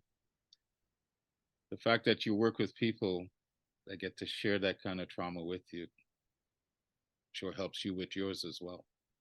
Yes, absolutely. It's admirable that you choose to do that type of work. I don't believe things are in coincidence. You were meant to read that poem today. Hmm. You were meant to read that today, and you read it so well, with so much. Thank you. And so much passion. Who is the poet again that wrote it? Kevin Cantor, Kantor. And there's a beautiful video of him performing at the college slam poetry event a few years back. Okay, I'll find it. It's easy to find. Yeah, it's good. It's a brilliant piece, and you read it so well. You're such a positive, emotional person. I love the fact that you have no problems in showing that and being, not just showing it, being that. So thank you, Keith. Thank you. Thank you for I don't have a choice. Believe me. Well, you probably could. You could try to bury it, but you choose not to. Nah. You choose not to. So I love you, brother. Thank you. All right. From brilliance to brilliance, another brilliant poet. D. The mic and screen are yours, brother.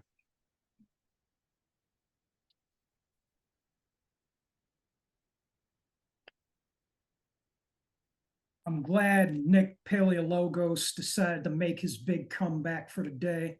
So let's give it up one more time for the self-described Jersey Jesus, Nick Paleologos.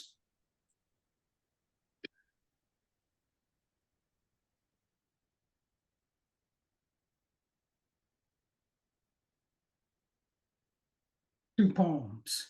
The first one is called Subculture. I've spent my entire young adult life in active search of myself. Racism made me leave the heavy metal scene. Backstabbing made me leave the punk scene. High school clique level immaturity made me leave the Circle A scene. Lack of a lover and peers of similar tastes made me shed black Gothic threads in favor of colors. In my pursuit through the crowds, I find myself in pieces, went from metalhead to punk to goth and anarchist combo. Those years, those stages were fun, but they ended with dissatisfaction or the taste of spew.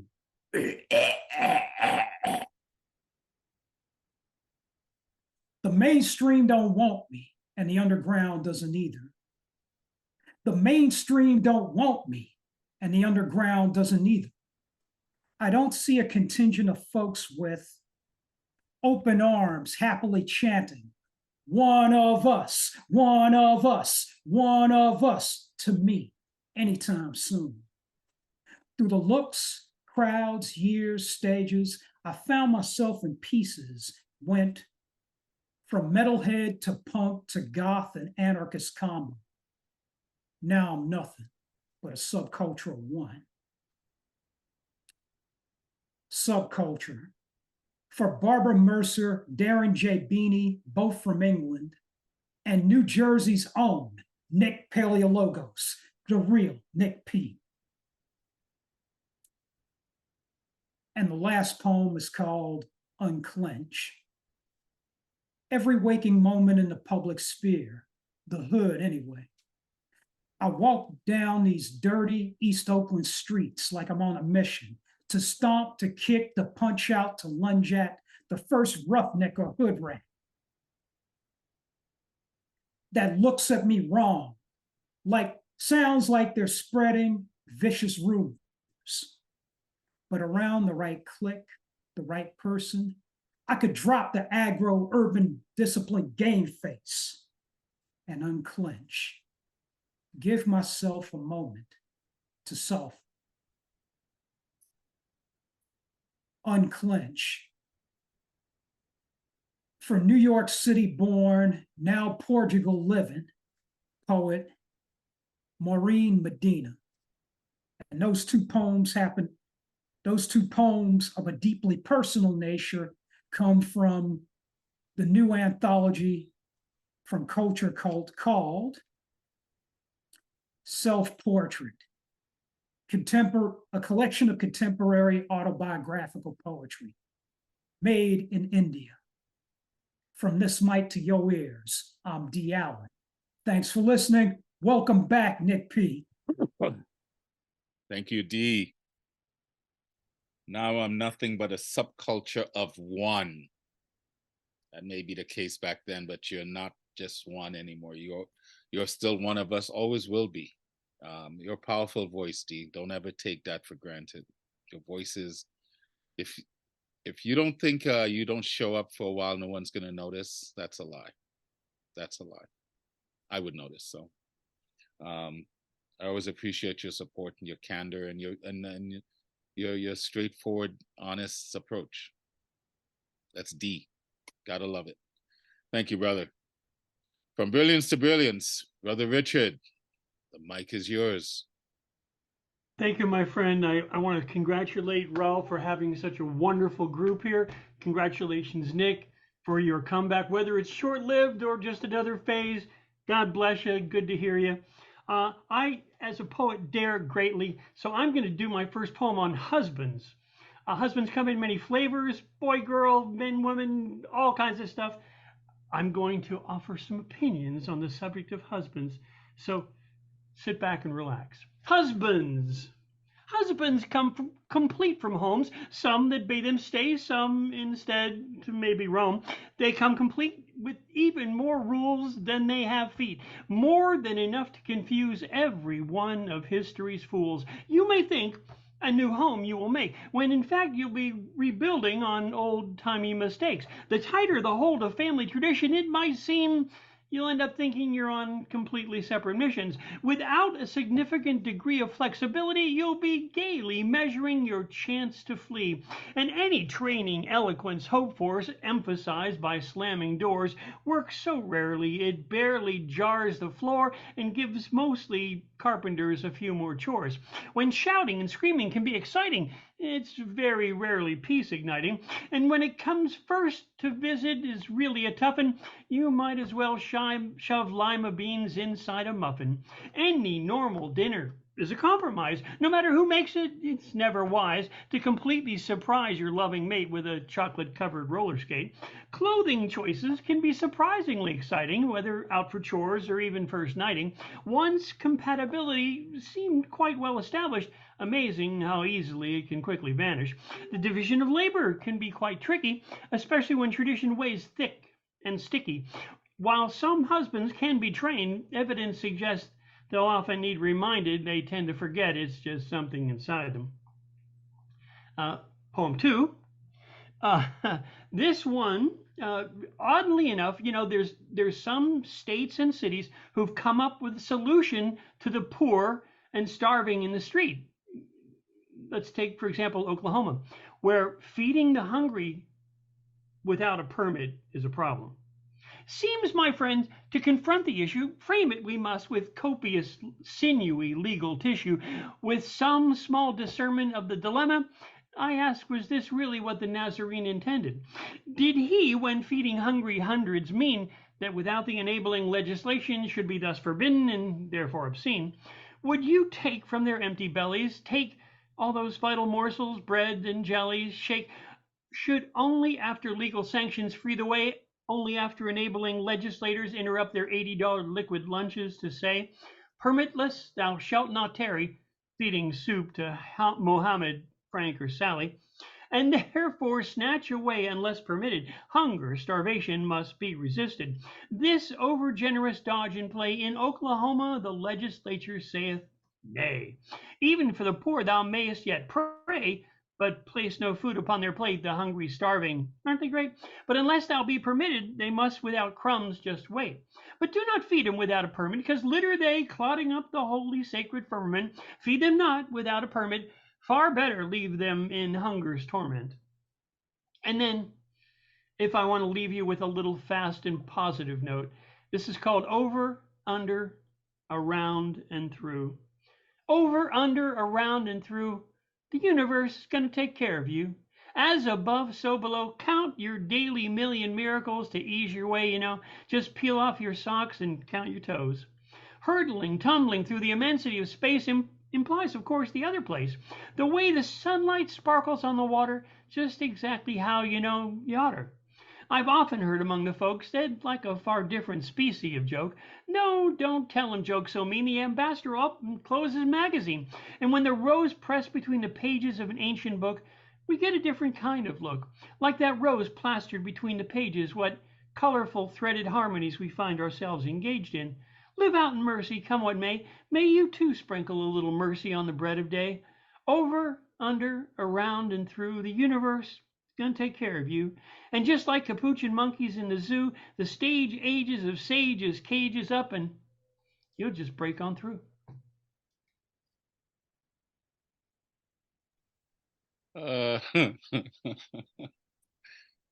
Break on through to the other side, Richard. I don't know, is that what the Nazarene intended, you think? I don't think he was big on legislation. As I recall, there was something about unto Rome, Rome, and the rest of us can, like, Yeah. you are good, you know? I could just, when you said that line, I just had an image of watching an image of Jesus walking down to the local government office to get a permit to feed them loaves of breads and fishes. Thank you for the laugh, my brother. Thank you so. And you crack me up, but it's that's why I love your stuff, because you use humor to highlight the craziness of life. So you ever have a permit now to feed the homeless? It's not a laughing matter, but thank you for your brand and how you highlight life, man.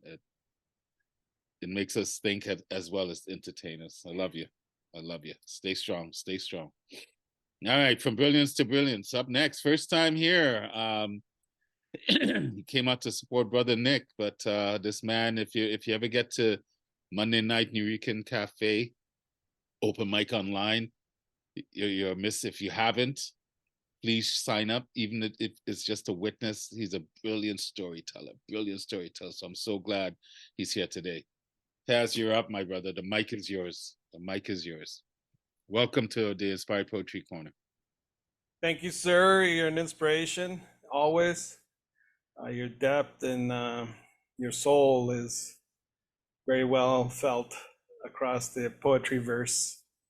And I'm very happy to support my buddy Nick. I saw the origin story of Nick, so it's always wonderful to catch him on here. And it's always, again, you know, he's like my younger version of, like, wow, if I would have started earlier, I think I want to be like Nick, you know, rewriting and doing the bands and doing all that crazy stuff. I'm like, man, they're living my better life. Thank you, Nick, for doing a great job at it. I'm gonna jump in with this piece. We touched a little bit on it, but it's an interesting piece. So it's titled Meta Discourse. A famous pianist described the rules of his art. One must play, he said, exactly what is written on the score, then doubting the truth of what he had said. But what does exactly mean?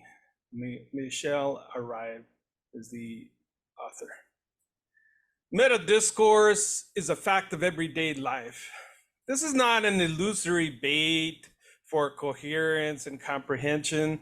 The polysemic semiotic symbol can produce 3 types of neuroses: hysteria, obsession, and anxiety, kind of like a homeowners association. Language, by its incompleteness, is a special social symbolic system. Language, a 2-sided minion, conceived in the entrails of materialism as the sign, but pragmatically articulated as a sanguine signified and stratifying signifiers. Beyond the primal horde of Kantian totalizing linguistics imperialism and its reductive nativist essentialism, that opposites can subordinate and sublimate under a unitary single object, something neurotics with a simple philological criticism dispel as mirages. The shackled chains of erasure remove presuppositions that language is the precondition of the unconscious, but rather the unconscious is a precondition for linguistics. The incorporeal signifier sheds its stoic grounding in the materialism of the signify, and butterflies grounded, empty, lacking attachment. The trickster cynical signifier, sometimes grasped as an abstract entity, gutturalized into phonemes, maybe grasped as a concrete entity, once articulated into sound. The signifier of external perception, the dominance of the letter, the order word, one as ordering the world, and its doppelganger as command, its double discourse as the discursive signifier and the unconscious of discourse. The strange simulacra of language is that it has no perceptible entities at the outset. Yet it will not permit nor doubt that they must exist because they constitute it. We bestow our mental health on the faith of meta language, the same regime of signification that has rendered us imperceptible at the onset, but insists we exist at some back alley, thrash-strewn, ghetto, symptomatic, transphasic social domain, some minor enunciative muffled meta-discourse. The antithetical existence to remain locked in the domain of meta-language, always vulnerable to the 2 antithetical signifies, none for which we have receipts. The meta-discourse, which must not be confused by the trauma porn poet as the meta-language of representation, confronts us with a series of processes which are ordered in sequence in which the word must take its place. If you're working your trauma, don't get caught in the linguistic game of the real. The real, in fact, is attached by a piece of string to the child's hand, the semiotic discontinuity, the presence, absence, alternation, the disappearance and return, meta language by making distant or bringing closer the toy, which remains attached, lets us know that it is the master of the situation.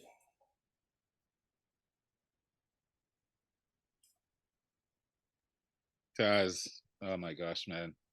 You must have swallowed a dictionary and a thesaurus, the words, and then the grouping. I don't know if I heard it right, but meta discourse trapped to the poet, the poet's trauma or something like that. I was just like, yeah. Man, I just love listening to you. It's something I need to hear on a repeatedly, but every time you hear it, you pick something different out of it. And the depth of your words, your depth, the grouping, the imagery that comes from it. You're a brilliant writer. Thanks, sir. I said that to you before in the Monday night. You're a brilliant writer.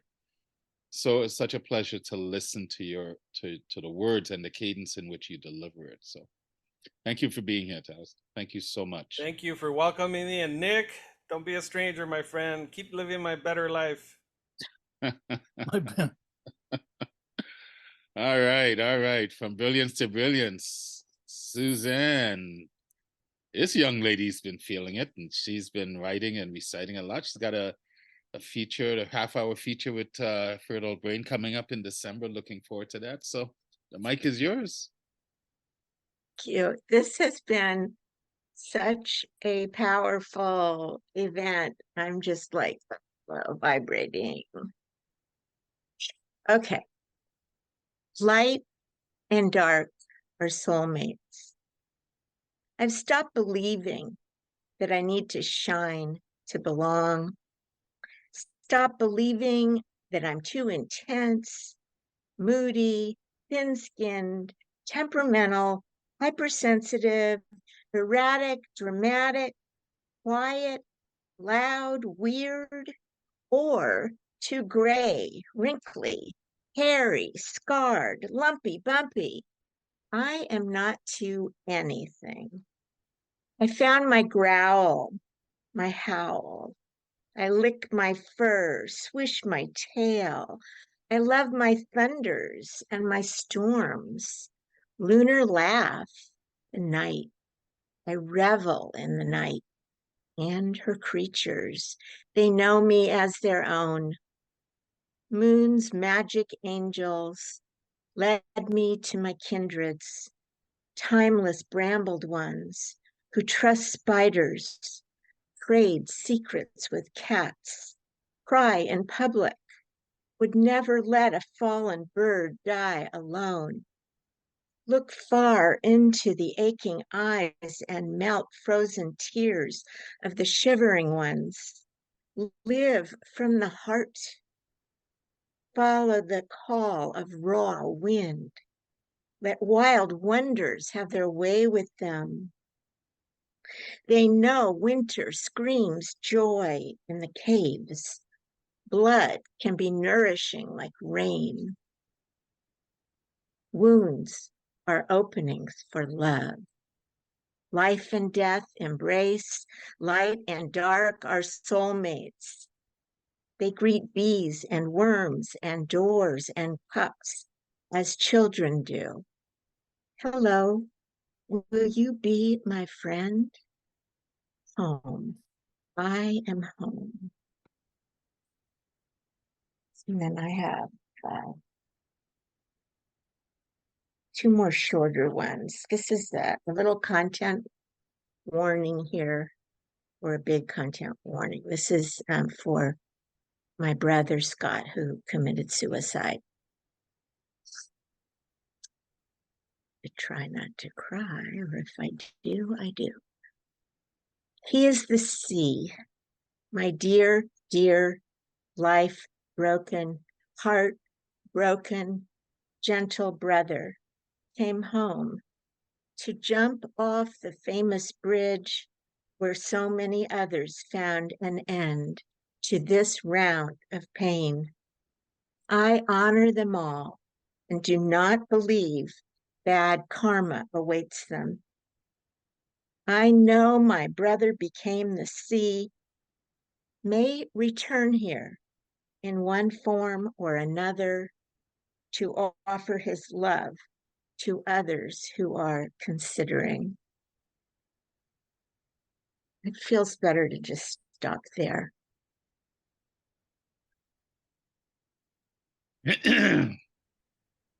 Wow. Well, first of all, yeah, condolences about your brother, you and your family, and then having the strength to share. I mean, I don't know, your writing is from the first time I encountered you to now, it's just, stop believing you need to shine to belong. These are just the lines that I took from what you just said. I love my thunders and my storms. Blood can be nourishing like rain. Beautiful line. Thank you. An end to this round of pain. I believe that too. So strong. Your writing is just becoming so well-rounded. More of you is pouring into it. I could tell you're getting stronger. And don't, if you have to cry, cry. Don't ever apologize for crying, ever. Whatever the reason is, cry. Share it, let it out. You know, like Shrek says, better out than in. So anyway, thank you. Thank you for sharing. Thank you, Raul. It's your vulnerability, my friend. You lead by example. Thank you. Thank you. All right, from brilliance to brilliance. CP, glad you can make it.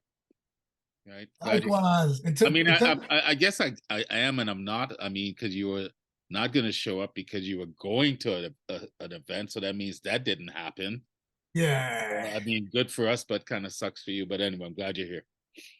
Cool. Yeah, I have to show up, but like Nick was featuring, so like the poetry gods just 3-card modded me just right here at the top. So, yeah, I think it all going anywhere. You're here for Nick. Yeah, we're gonna be here with Nick. This is what's gonna happen. I'm telling you what's gonna happen. You're gonna listen. You're funny. Go for it, brother. All right. Dedicated to PB. It's called Brainstorms Watch Me. I loves brainstorms that love. Brainstorms that love. Brainstorming bad body of works that loves. Sexy similes with lovely liquored loose morals that love the diction to give dictionaries. Watch me, them, else, us, fuck out of love. Figurative language with loose legs, and I love the rush. Stop trying to blow out the trick candles in my opera house. Stop with the I need to stop with my stop sign smile. Stop speeding through the school zones of my childish. May stop road raging against self-love, saying, I'm tired of you questioning my intentions. Stop tailgating your washed up wishes with dirty dishes in karma's kitchen sink. Stop leaving all of the filthy, forgive me, fucked up past dirty laundry in our washing machine mouth. Stop straight jackets and boxer briefs from keeping you from bumping your pride inside her padded walls. Stop letting fashionable straight jackets wrap there. It's okay. I expected you to run away anyway, arms around you, and stop taking your straight jacket joints into pawn shops just to see how much an honest hug is really worth. I am shitty tap water 4 seconds away from being turned into wine.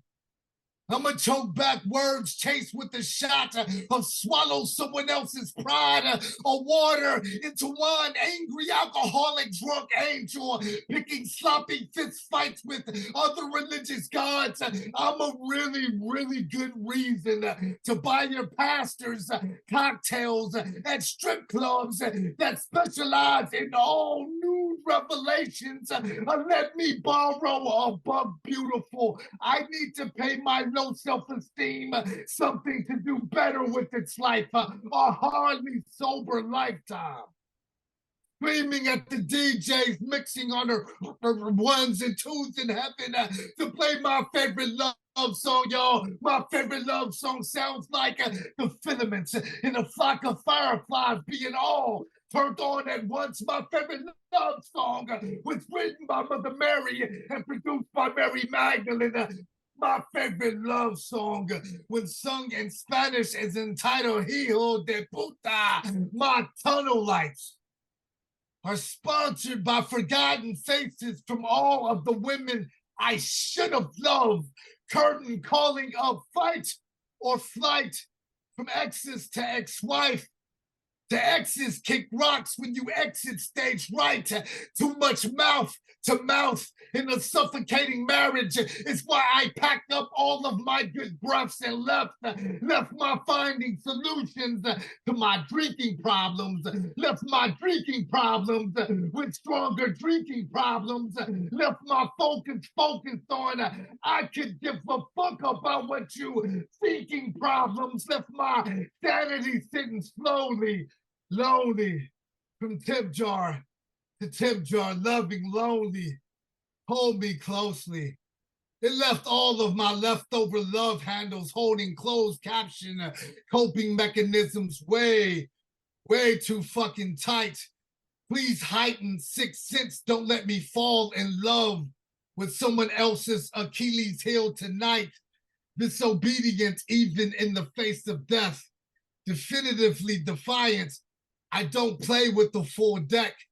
Knowing Grim Reapers by their nicknames is how I showed them signs of respect. You hijo de puta.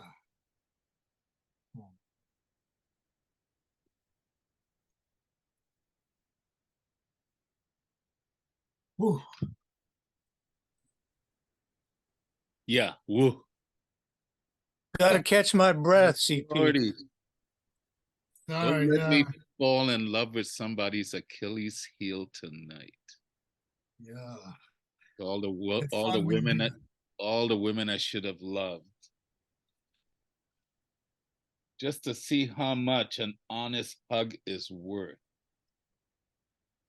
From exes to ex-wives, dude. I felt like you summarized my whole life before my big epiphany.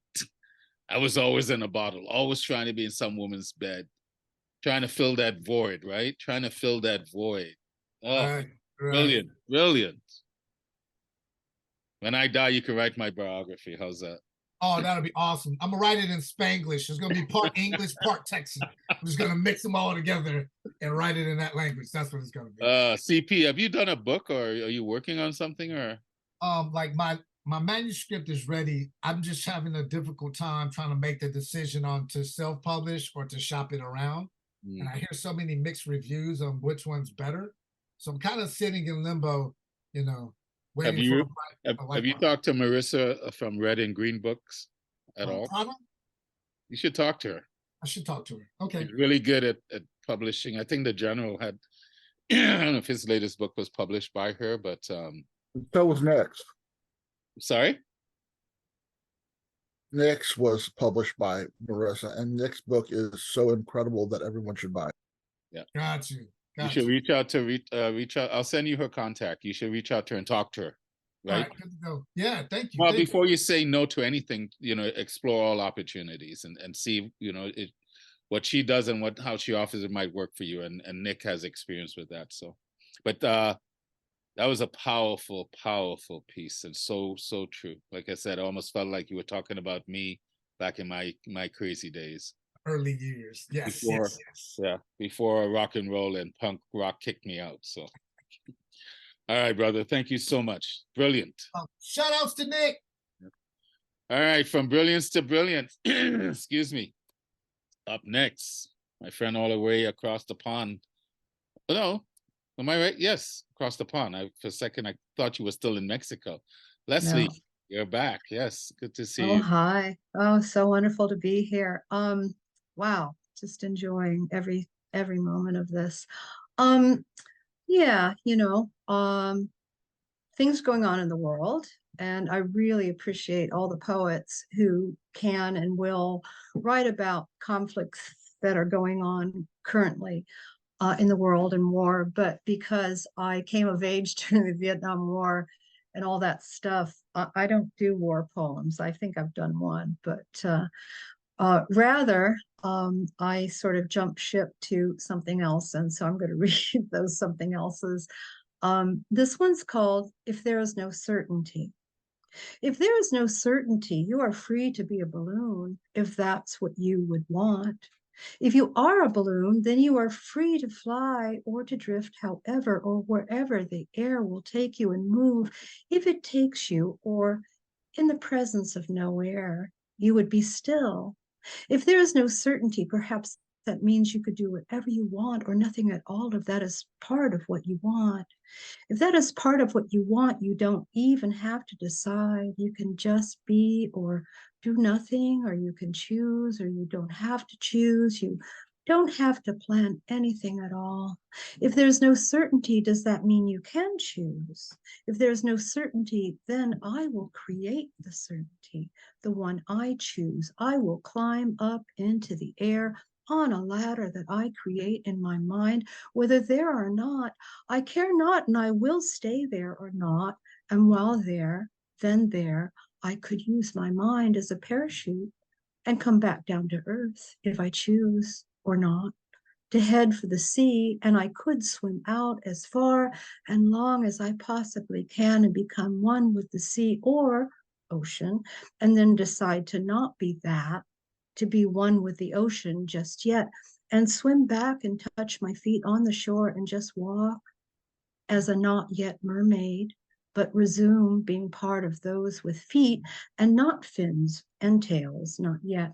I could climb a tree and be part of the tree and decide while they're high up in the branches to simply take flight and finally and forever morph into the bird I am inside and always threaten to turn into, non-flying being as I am and in current form, and fly. I could fly down to the river, any of those which in my life have flowed near to me, next to me, often when walking beside the beloved, moving mother of us all. And then growing webs for feet, I could swim in the river, submerging myself to be part of, at one with river, or on top of river, gliding with it. I could glide on top, dipping into it just so with the web feet I now have, dipping into the water, now cozying up to my form and holding it thusly, glide on the river as a swan, a duck, all that sits upon the water, but at any moment could fly up to be aloft, looking down upon it. I could do that, be a swan on the river or anything I wish if there is no certainty. With no certainty, then there is no time to count. If there is no certainty, there is no work to do. If there is no certainty, what will we eat? Will we need to eat? Is it for us? Is it up to us to decide? Do we decide if there is certainty or no certainty or a mix or nothing of the sort?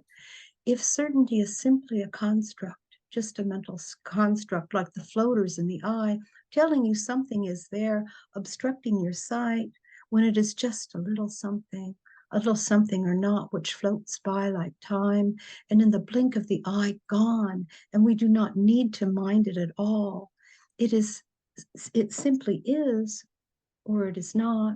And if it simply is, perhaps the is only for the moment, and we either pay attention to it or we do not. So is there time for another one or not? Oh yeah, please do one, definitely. Okay, so this is another one that, it's called the fulcrum. So the fulcrum, the definition of a fulcrum, I think is interesting. It's either the point or support at which a lever pivots. In zoology, an anatomical structure that acts as a hinge or a point of support, and is an agent through which vital powers are exercised. So I think that's important. When you are in the balance and you know this, and perhaps you move just a little bit, just slightly, it could throw you off just that much, throw everything out of balance, and you know this. And if you hold still, hold straight, and you do not move, do not flinch nor blink, even move one hair, and you hold fast, then you are stationary. But are you safe? Are you safe? Then knowing this, whatever you know, when you know you cannot move, but you must not move, what do? This is what you know at that moment.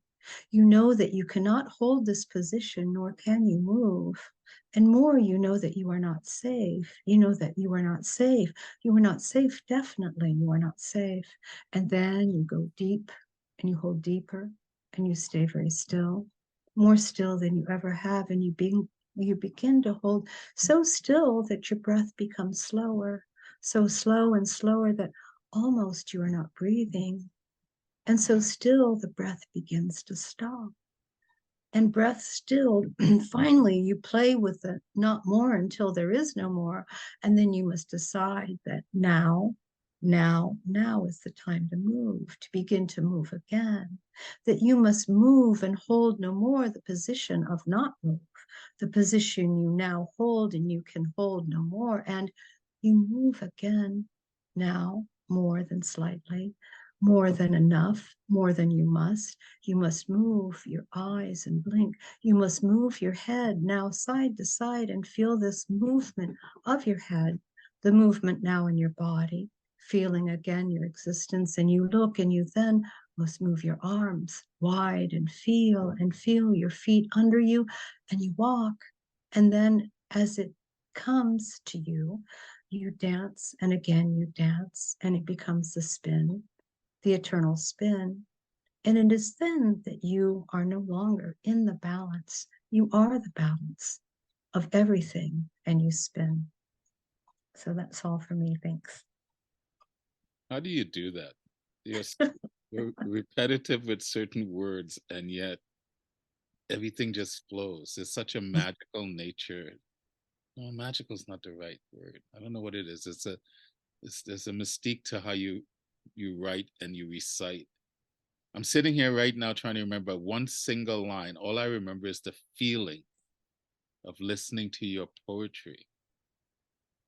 It's very powerful what you do. I don't know what voodoo you practice, but you practice a very interesting Thank you. Oh, you're brilliant. Thank you so like I much. said, I could listen to you all day. Thank you. You know, every hour, just a little bit of Leslie. Go on with your day. Thank you. Blessings. Good to see you. It's good to have you back. Lovely seeing you. Thank you. Thank you. All right, from brilliance to brilliance. Up next, this young man, the General. I think you guys have heard of him. Might have encountered him 1 or 2 times. Okay, well, this is a brand new poem I just wrote right now. It's called Leslie's Voice. Love it. Oh, okay. When the sun lightly kisses you as the sea breeze massages your cheeks while you breathe in the clean salt air and silky sugar white sand passes through your toes. And I want to go, I'm taking this piece, which was published in an Australian journal a long time ago. It's called Hello in Any Language is Just Hello. Hola, aloha, shalom. They all look alike. Hola, aloha, shalom. They even sound alike. Hola, aloha, shalom. Words of different languages with no cultural connection to each other from places in the world considered to be far reaches from each other, said by people whose languages are so different they should not be able to figure out what anything the others say, but every language has a hello that can greet anyone in the world. Hola, aloha, shalom. They all look alike. They even sound alike. They are words that might point to people who practice the lost art of courtesy, people who say please and thank you and you're welcome on a regular basis, people who others call kind and well-mannered, a potential subset of groups of others, but not an other if everyone took the truly little time it takes to be courteous and kind, maybe by learning words from other languages like hola, aloha, and shalom.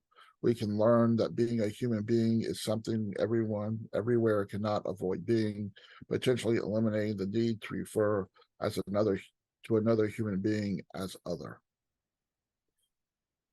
And this next one is for Nick, because Nick has been a great friend and he's brought so much to me and so many other people. It's called Why We Should Be Thankful for the Existence of Hollywood Squares. It's another old piece. The reason I prefer gracias to thank you is not because I am a Sephardic Jew whose family escaped Spain to the Isle of Rhodes in Turkey during the Spanish Inquisition. It is not because my grandmother spoke Ladino, a dead form of Spanish from the 1400s, kept alive by Sephardic Jews for centuries. It is because thank you has that hard K that can take a gracious phrase in a sarcastic or mean direction. Thank you sounds like it was coined by the late Paul Lynde during an argument with Charles Nelson Riley over whose turn it was to occupy the center square. Gracias sounds like it is made of silk chiffon. Gracias dances across the tongue like a first dance waltz, expertly executed by a bride and groom who took 2 months of ballroom classes from Russian instructors and now glide across a dance floor like Fred and Ginger. When I say gracias, I hear the word grace. I speak a language I know few words of, yet is so universal in its grace and elegance. It also gave us de nada. You are welcome. Thank you. And I have put in the chat, I have a feature this Tuesday night with Port Veritas. Although Monday night I also have my regular open mic, but I just wanted to put that into the chat, and it's and I have all the information for you on that. So thank you very much, everyone, and thank you so much, Ralph, for allowing me to read tonight. Well, thank you, General. And thank you, of course, Nick, for being Nick. Yeah, I'm so glad so many people came out to support Nick. Did I hear correctly in that a human being is something you can avoid, is something you can't avoid being? That is correct. Oh, I love that line. Try as you may, but you can't avoid being human. I love that. I love that. You're one of those writers, I don't know, you take the mundane in life, but yet the most powerful things in life and bring it to life in a way that gets us to stop and breathe for a second and think. Gracias. You're brilliant. I'm not just saying that. I just love listening to your poetry. You're such an important voice, General. Keep doing you. Keep doing you. And I'm glad you have that history that you could pass on to us now. Thanks to your your ancestors. Thank you. All right, from brilliance to brilliance. Up next, Leah, my friend Leah. So I am going to hit pause in recording because she wants to record a piece that has not officially been released. So recording. All right, up next, we have Mona. We're down to 2, ladies and gentlemen. So Mona, the mic is yours. Thank you, Raul. I was undecided what to read. I guess I'm gonna go with my gut. This is a poem I just wrote last night. It's called Reflection, and it's a palindrome. These pita pockets full of air, back in the day, we called them lies. I only have energy for dishes today, someone once told me.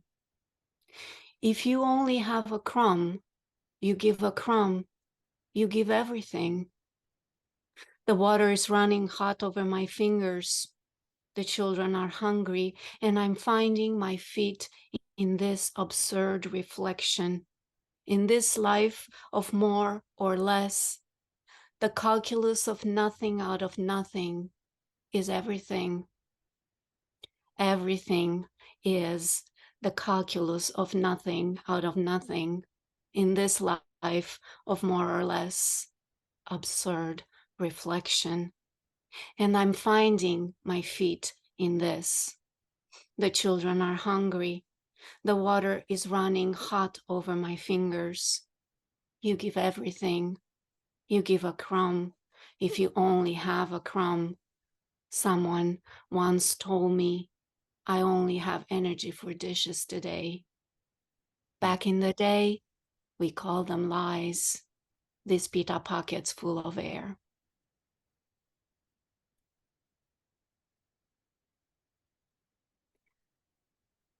Do I have time for one more? Yes, please. Yeah. I wasn't sure I wanted to read this, but I think I want to read it. A letter to myself. Call loneliness by its larger name. A letter to myself. For centuries, on the hills of Kenya, Turkana shepherds have followed the water. Now, with drought, violence, and displacement, the cows, donkeys, camels, goats, and sheep are gone. Turkana language has a word for men without animals. Eke botonit, meaning no sense of purpose, erased. When asked about sadness, time after time, they talk of loneliness. In the West, we think to find the cure for what ails us, we need to know the proper names for things. Call loneliness by its larger name. Call it, I no longer know the rough edges of my ancestral land, and I may never do. Call it, I ran away and I failed. Call it, I ran away and I succeeded. Call it erosion of a way of life, war against your kin. You think it's an enemy, but it's always a kin. Call it 8 billion people on a tiny blue dot living in 8 billion different worlds. Call it my marriage failed. Call it I brought a child into this world who does not want it. Call it this is not what I wanted.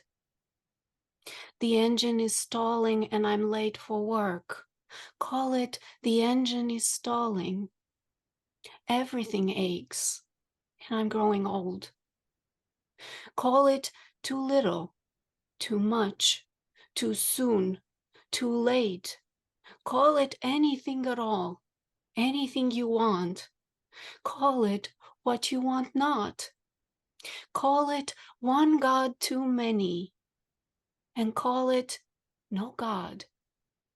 Call it, call it, call it. Then put your hands together on your heart if you must, and answer this call. Get on your knees if you must, and say, finally, I am willing. I am willing to feel it all. Thank you. One God too many. You think it's an enemy, but it's all akin, right? Yeah. I shake my head because, you just started and it's just so brilliant to watch your growth and development as a poet, the strength that you exhibit, the depths of your word, and the vulnerability that you're willing to now share, considering how shy you were at first. It's just brilliant to watch you, Mona, and to listen to you. You have such a soothing voice. Well done.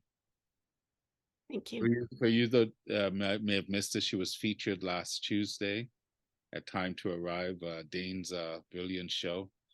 I don't know, did he posted your feature, or it's going to be posted, or I'm not sure, but another voice that needs to be featured more. So for anyone that's listening that does shows, or if you know anyone, please pass the name on.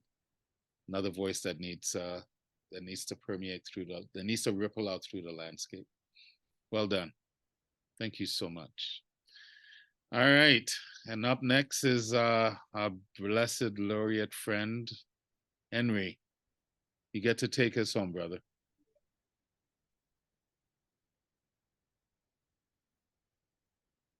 Hey, everyone. Recently, today has been fabulous. And, I don't go to a lot of open mics, but when I attend them, because today was just to listen to Nick, support him, and then I got the opportunity to read. But when I attend them, I'm always awestruck. I really am. It's wonderful to just create images with words, but when I hear you guys and see the images that your words weave and spin and create this fabric, I'm just awestruck, and I feel honored to hear you, to know you. Some of you I've spoken at length, and Nick, please keep out there, but I know it's good to take a break. I want to share with you today a recently published poem. I could share two. I hope they're both short. And They were published in a journal that the theme was about peace, Gandhianism in particular. And because of the civil rights movement and my family and all that, when I heard about this theme, I said, yeah, I want to write about this. And I visited places in Atlanta where I saw this beautiful bronze Gandhi sculpture and fell in love with that. And, you know about Gandhi. So I wanted to bridge between Gandhianism and King, who was influenced by the nonviolent movement. So these are two short poems I like to share and take you home, as Raul said. The first one is titled One of Many. One of Many. As I quickly walked to join the protests, blending into the sea of heads and signs focused on our calls to try to change the world, whether seen as useless, I had to try. Just try regardless how much fear I felt, courage and somewhere in my marrow for me to pull into my blood and let it flow. Fill my heart with the will to keep going. Hearing pounding in my chest like music and resounding song in my head, familiar lyrics keeping me in tune and focus. What might come and remember to resist while knowing they might beat me bloody. While shielding myself from their violence, which might seem irrational to understand, but their fists, guns, and clubs can't reach me or stop my unyielding determination and focus to win this battle with one blow. For I am one of many to help change this world. That's one of many. And the last one is titled When. When the dogs were used against us, we stood firmly as their sharp teeth tore our clothes and flesh, trying to stop our resistance with rapid fear. But our focus was on the change to come. When the police beat, stomped, and drug us, we kept our bodies tense like long steel beams, building more strength in our foundation as an unyielding force for change to come. When we were spat on by many to anger us, we looked beyond their expanded pupils full of hatred, hateful visions to end our lives as our tears mixed with their fuming froth.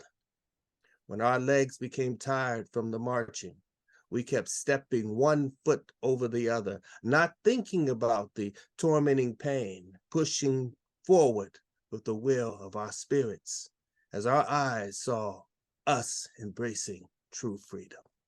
Thank you.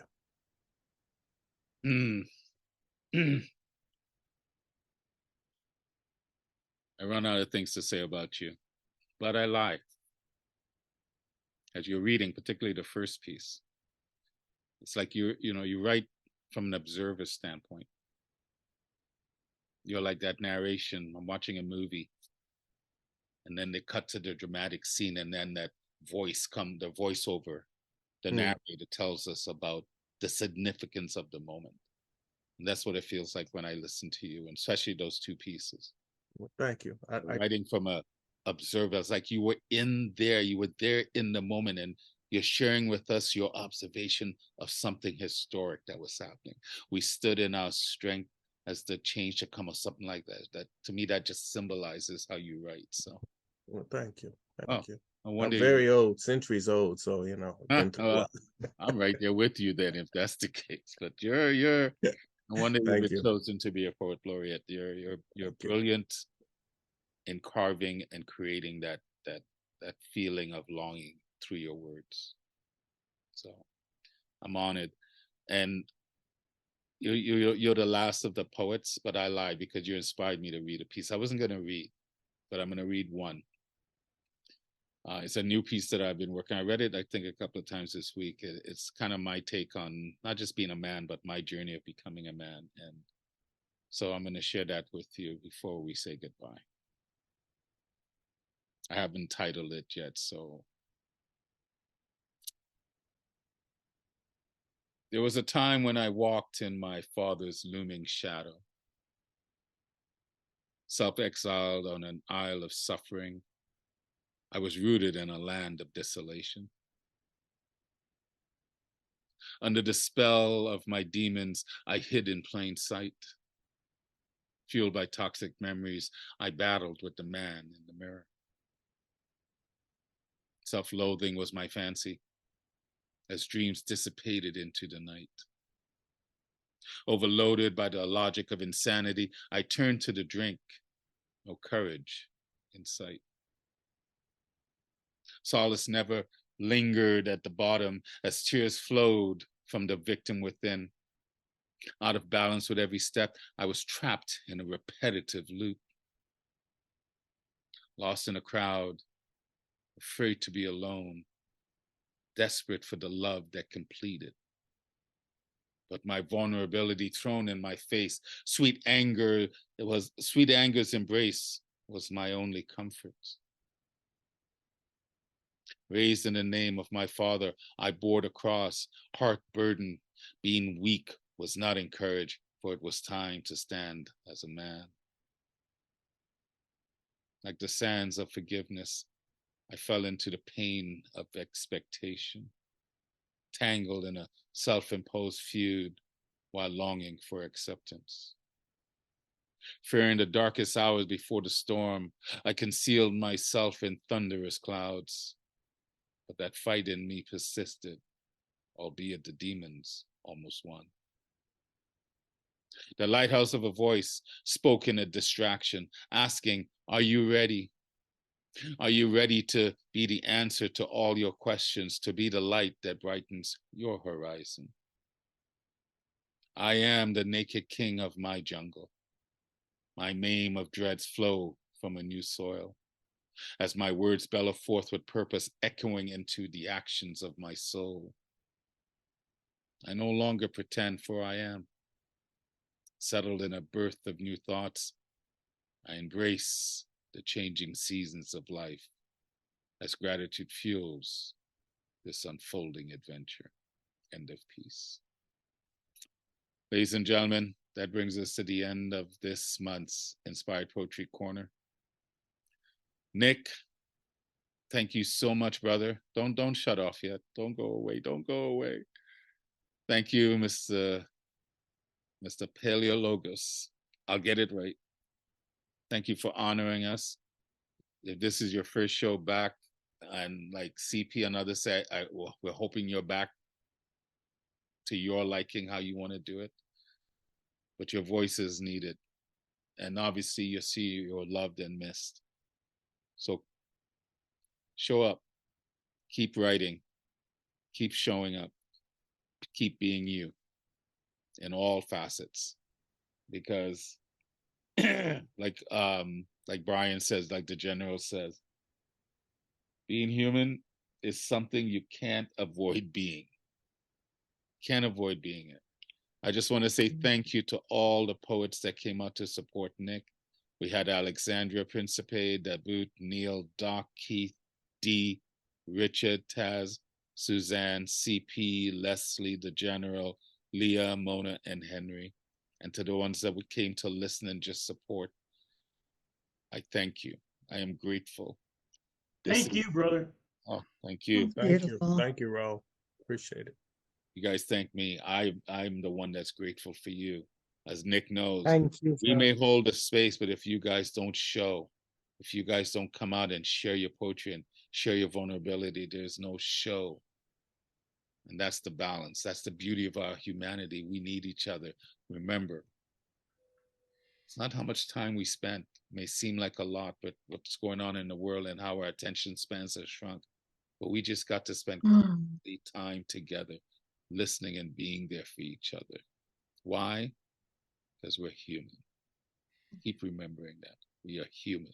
We get to do this together. And yes, sometimes it sucks badly. Not gonna lie. But we still get to do it together. I love you all. Thank you for being here. Thank you for the support, not just of the Inspired Poetry Corner, of all the other Zoom shows that you go to, and just in poetry in general. keep writing, keep speaking. I don't care if I agree with how you look at the world. I want to hear how you look at the world. I want to see it. I want to feel it. Why? We're human. We are human. And I may learn something from you that I had not even thought of. I love you all. Have a blessed rest of your day. Go, ripple out and multiply and prosper and share the joy. The world needs a big hug right now. For sure. Yourself. All that violence, man. All that violence. All that violence. Start hugging yourself and then go hug others. There you go, Keith. Hug yourself. I love you all. Love you. Take care. See you in a month. Love you. Bye, everyone. Enjoy the day, everyone, or night, or wherever it is that you may be. Yeah, See you around. Take care. Bye. Peace.